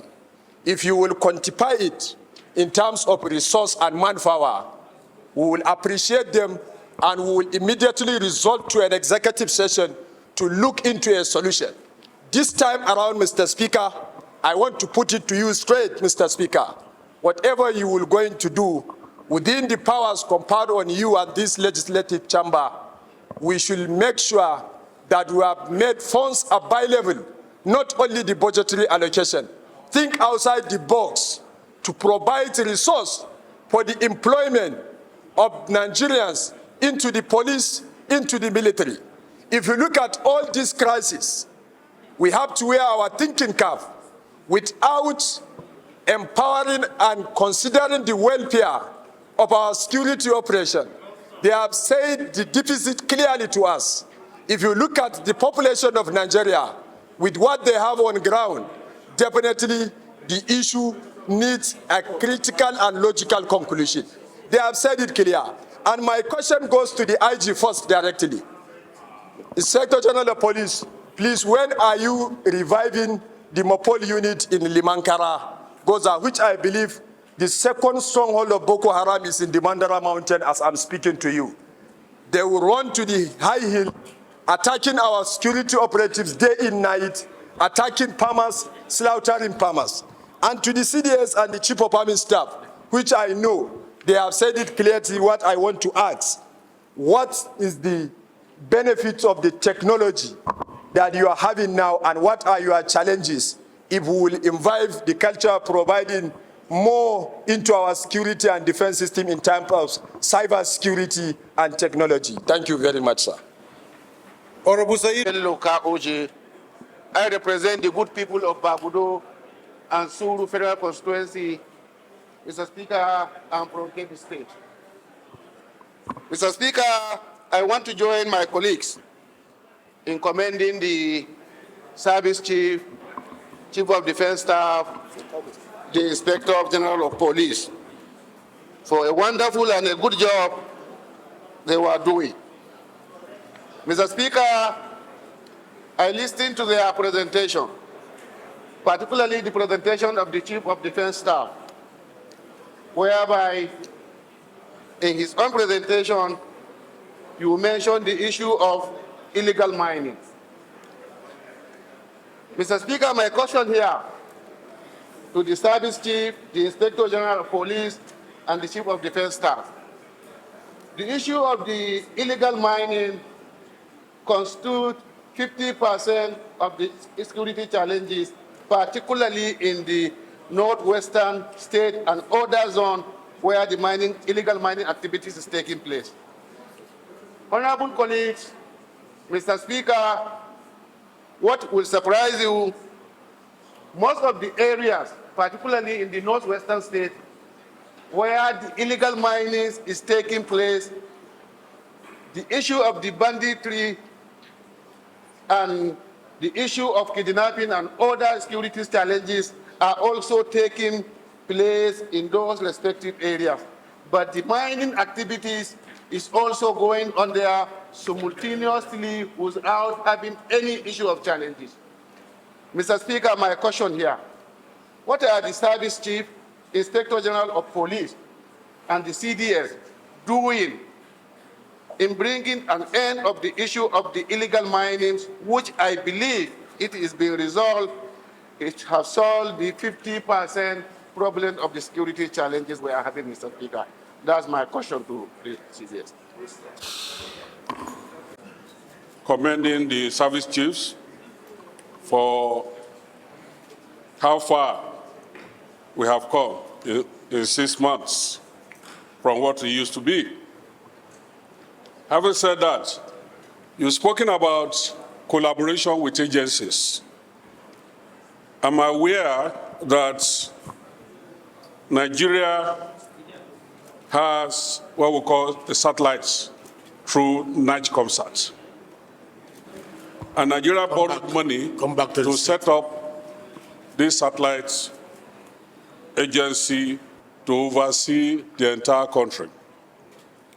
How much information do you get from NIGCOMSAT pertaining to movement of bandits around the unmanned forests, which you alluded to, and other areas? This is to the CDS. My other question is to the Chief of Naval Staff. In your presentation, you spoke about over 300,000 square meters of waterways that we have in Nigeria. Could that be responsible for the consistent theft in our major revenue, which is oil, major source of revenue, which is oil? Can you please respond to the allegation that naval officers lobby to be posted to these areas where our oils are based? They lobby to be posted there. Can you respond? The next question, of course, is to the IG. Talking about human rights. The movement around the speaker is much. People should try and reduce it so that he can focus. Talking about human rights, Inspector General of Police, will you say your men are properly educated as far as human rights in the democratic government is concerned, and what they can do and what they should do? Or do you think that they should be properly trained in observing human rights in a democracy? And of course, the welfare of the police, which you mentioned. I want to confirm, is it true that policemen buy their uniforms on their own and even ammunitions? If so, who are the sellers of these ammunitions and the uniforms? Thank you. It's about the capacity of our armed forces that is being underutilized in the areas of peacekeeping vis-a-vis construction. My colleagues, Nigerian Army has the best construction company. Nigerian Army has the best construction company. In 1999, Mr. Speaker, the governor of Osun State then, Chibise Akonde, employed the Nigerian Army company to construct our roads in Osun State. Largely, we are still using those roads now. So I want to ask the Chief of Army Staff, to what extent are you deploying the capacity of the Nigerian Army Engineering Company? On the side of peacekeeping operations, Mr. Speaker, in other climes like Bangladesh, India, Pakistan, they have used peacekeeping. Honorable Sadusoli, can you please see me? They have used peacekeeping operations, Mr. Speaker, to employ a large number of their youths. So it has served as source of employment vis-a-vis generation of forex. United Nations Security Desk found Nigeria as a worthy partner to salvage Liberia, Sierra Leone, Darfur, and I can continue to mention, but in recent times, Mr. Speaker, we've not had anything about Nigerian exploit in peacekeeping operations. I will want to ask the Chief of Defense Staff, the leaders of the armed forces, to tell this Parliament what are they doing in these two areas. Thank you. Honorable Nolin. My name is Nolimun Naji. I'm from Enugu State, representing Nkanu East-West Federal Constituency. Mr. Speaker, colleagues, well, let me align myself with everybody in appreciating the service chiefs. All over the world, I believe that all over the world, we appreciate, citizens appreciate the armed forces. We encourage them because they are doing the work for everybody. So in doing so, I also want to align myself with my brother Waloke, because I believe that the forces, most times they come and talk about funds, and I think that they should deploy what they have. Like my brother said about the construction, outside construction that's supposed to bring revenue for them, they also need to go into agriculture. I believe that the military can feed the nation if they are serious about it. So they should go into not only construction, they should also go into agriculture, because this will enhance their revenue. Because we thought if they have enough, so are you making a comment or you're asking a question so that we clearly know? From there I will ask. In terms of, and Mr. Speaker, we talked about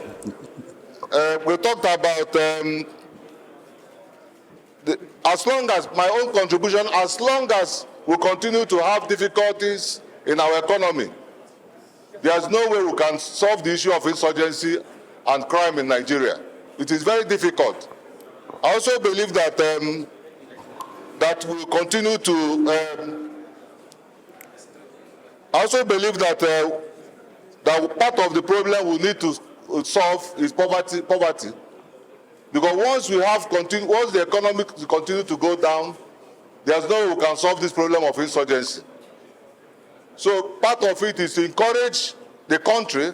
The president not long ago brought out a temporary solution in the name of palliatives. But I also think that there's need for us to have a permanent solution. Permanent solution in the sense of power generation, permanent solution in the sense of refineries. These are some of the things that will create jobs. If we don't have jobs, this problem will continue to suffer. So one, I'm asking the armed forces, do they have any other means of revenue generation instead of the allocation that they are having? Thank you, Mr. Speaker. Thank you. Chinombeg, Dagomie, Abiante. I represent Andoni Opobo, Nkoro Federal Constituency. I am an German and I'm from Rivers State.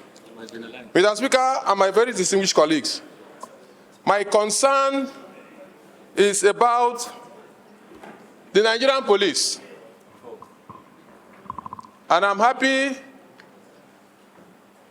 that the world will hear me today. We are very much aware of the situation in Rivers State, where there was an alleged attempted assassination of the governor of Rivers State, elected by the people. And the Nigerian police have not given any explanation to what has happened. Rather, it was just a mere redeployment of the police commissioner. Mr. Speaker, we are also aware that the Rivers State House Assembly has been divided. And There was an attempt. Honorable Abente, Yes, sir, can you rephrase to just asking a question Exactly, sir. Exactly, sir. rather than giving a political Exactly, statement? sir. Exactly, sir. This is a security engagement. Yes, sir. Yes, sir. Yes, sir. Mr. Speaker, Please yes, sir. ask Yes, your sir. question straight. Mr. Speaker, yes, sir. Yes, sir. Please be well guided. Don't speak when the speaker is speaking, please. Police. It borders on the neutrality of the Nigerian police and their faithfulness in defending democracy. Because as we speak,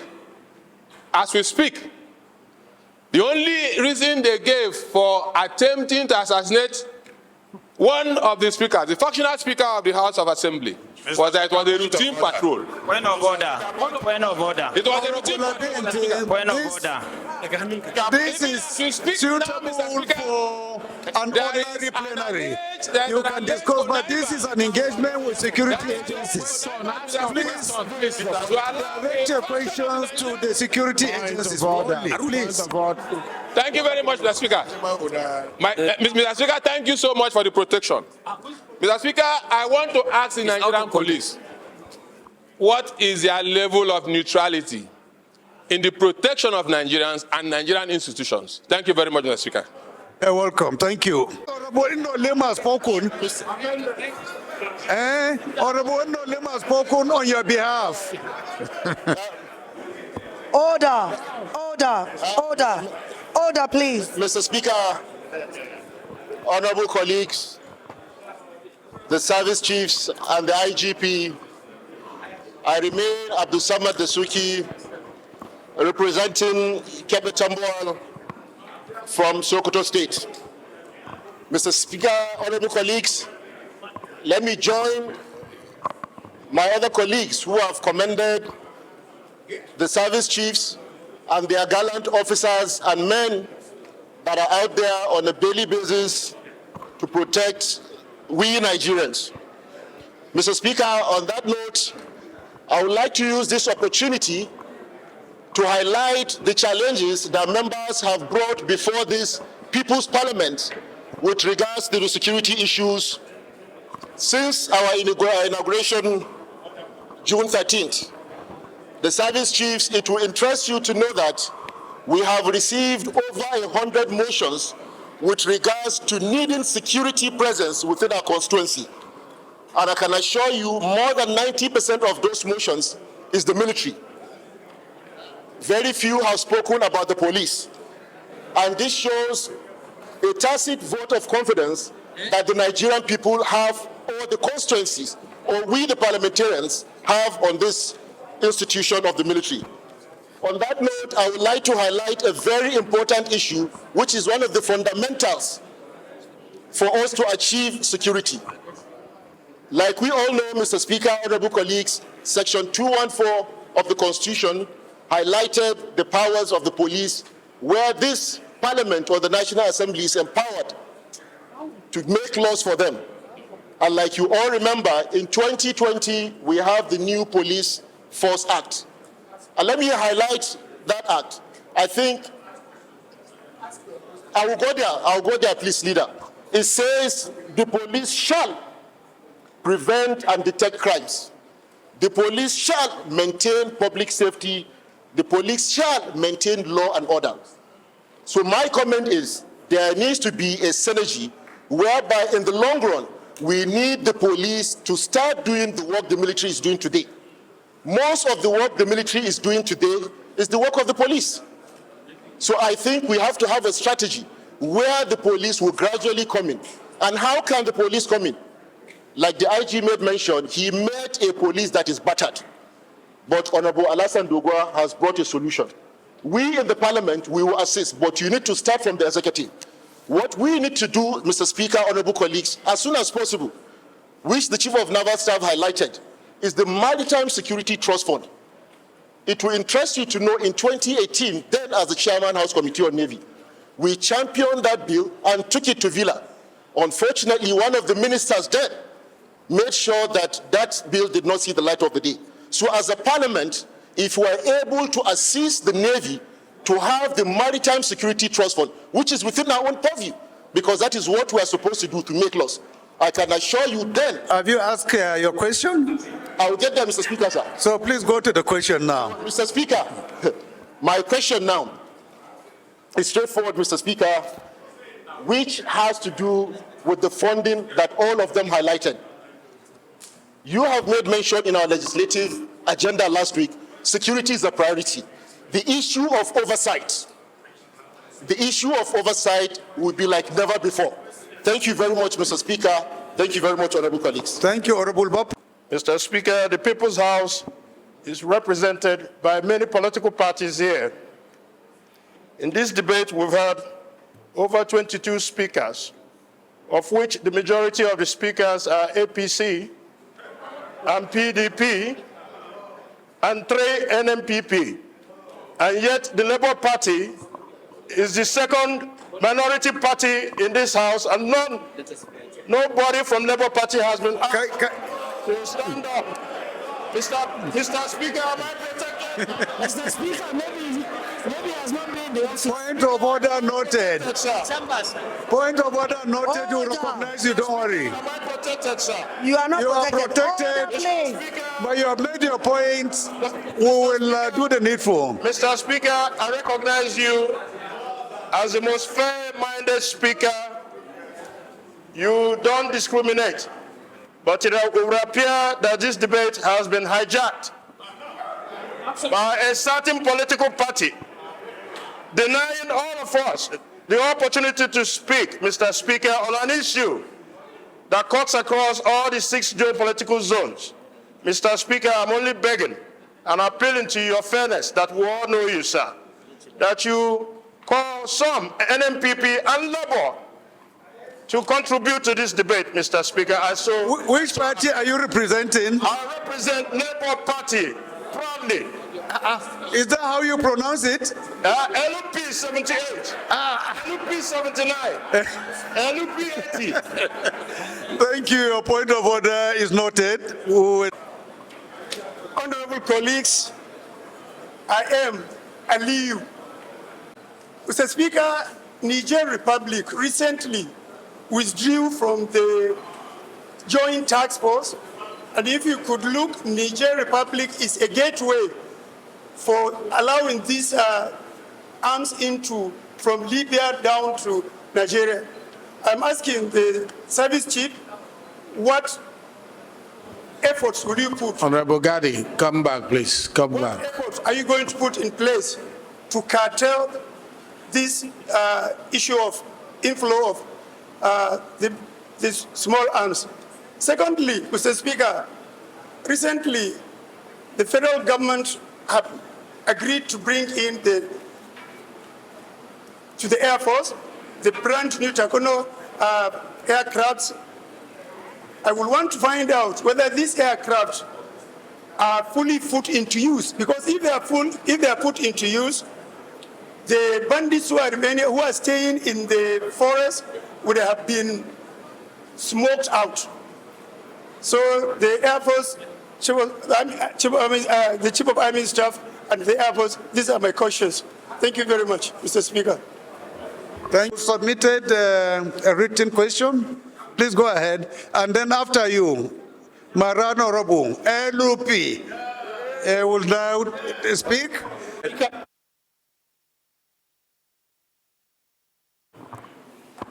Representing the good people of Albasuga, Jingiperal constituency, Mr. Speaker. My questions are 3. My first question goes to the Chief of Army Staff. There were a lot of allegations that the allowances of your personnel are not being paid. As a result of that, they are demoralized. Yes. They absconded. Yes. Some resigned. Yes. Some engaged in mutiny. What are you going to say about that? That's one. The second question goes to the Chief of Naval Staff. You may recall that between 2015 and 2016, a technology was deployed, particularly to pilot, to give a surveillance in Nembe Creek. And that was piloted by the naval staffs as well as the National Security Advisor. And the server I think, is still domiciled either in the Navy or in the office of the National Security Advisor. And up to now, and that technology has the capacity to even monitor the tribal mark of the people committing that crime. And it has been abandoned. Is that deliberate? One. Secondly, we have resulted in engaging private security to manage our pipelines. Does that indicate the failure of Chief of Naval Staffs? One. That's two. Number three, my question goes to the CDS. With corresponding amount of money budgetary given to these services, what is the template or timeline do you have that Nigeria is going to be scared? Thank you.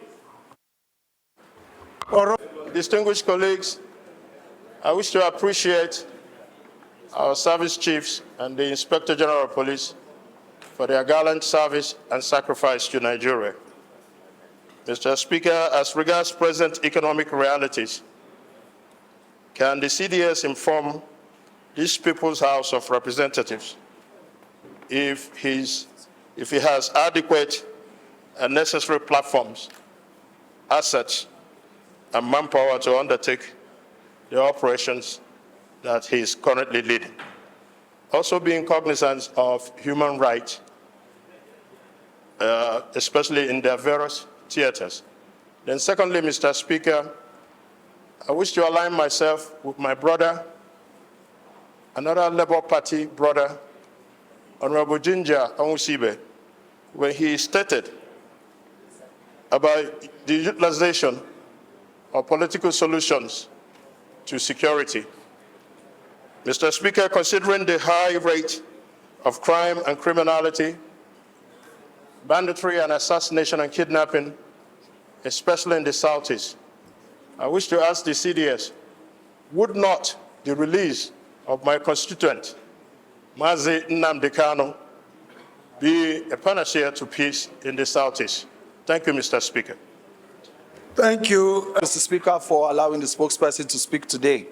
Mr. Speaker, I want to ask our security chiefs what their thoughts are on integrating local vigilantes into the security architecture to be on the front line of response and also early warning systems. Number two, Mr. Speaker, I had the privilege of serving on the NSAS panel for Ekiti State, and we heard a lot of very grievous crimes that were committed by uniformed men.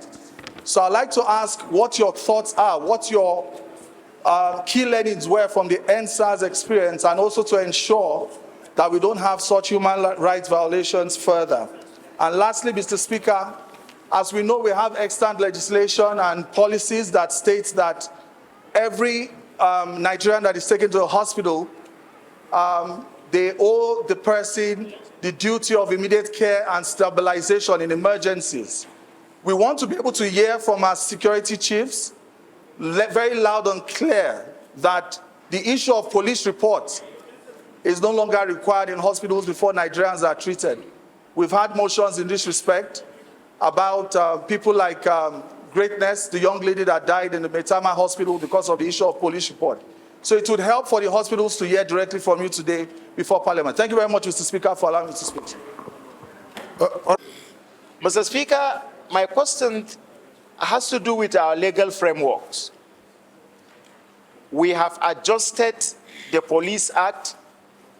We have provided for other legislation that are meant to enhance the capacity of our own armed forces by way of establishing. Honorable, please go straight to the question. We don't have time for thank you, Mr. Speaker. Commentary. By way of establishing agencies under them. Mr. Speaker, we have community policing. Let me start with my friend, Honorable Maki.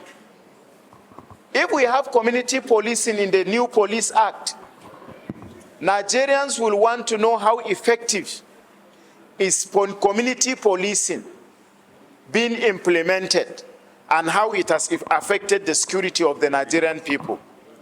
Last question, Mr. Speaker. Looking at our... So your question is to Honorable Maki, not to the IG. Is that what you are saying, so that we put it on record? I'm using synonyms, Mr. Speaker. I'm using synonyms. Maybe I'm connecting to IG through Honorable Maki. Mr. Speaker, lastly, through Speaker, Mr. Speaker. Lastly, Mr. Speaker, the operation of our security system is coordinated. Having been chairman of Navy, I am aware of some of those things. But, sir, the present, some Nigerians, we are here to speak for Nigerians. Some Nigerians are clamoring for the explanation regarding to the responsibility of the internal security of the country. What effort is the security chief, including the Inspector General of Police, are putting together to ensure that our security operations is being championed, particularly the issue of internal security maintenance by the Nigerian police instead of the presence of the Army, the Air Force, the Navy in the internal security activities of this country. If they can shed more light on that, it will add value to the understanding of the people of Nigeria. Thank you, sir. Point of order. Honorable, please. Privilege. Point of order, sir. There are probably no questions that our invited guest will be able to conveniently answer openly. So we will go into executive session for all the answers, so that we give them all the opportunity to talk freely and to tell us transparently what all the questions that we have asked. So with your kind permission, I will call on the leader to move that the House resolve to executive session. Thank you, Mr. Speaker.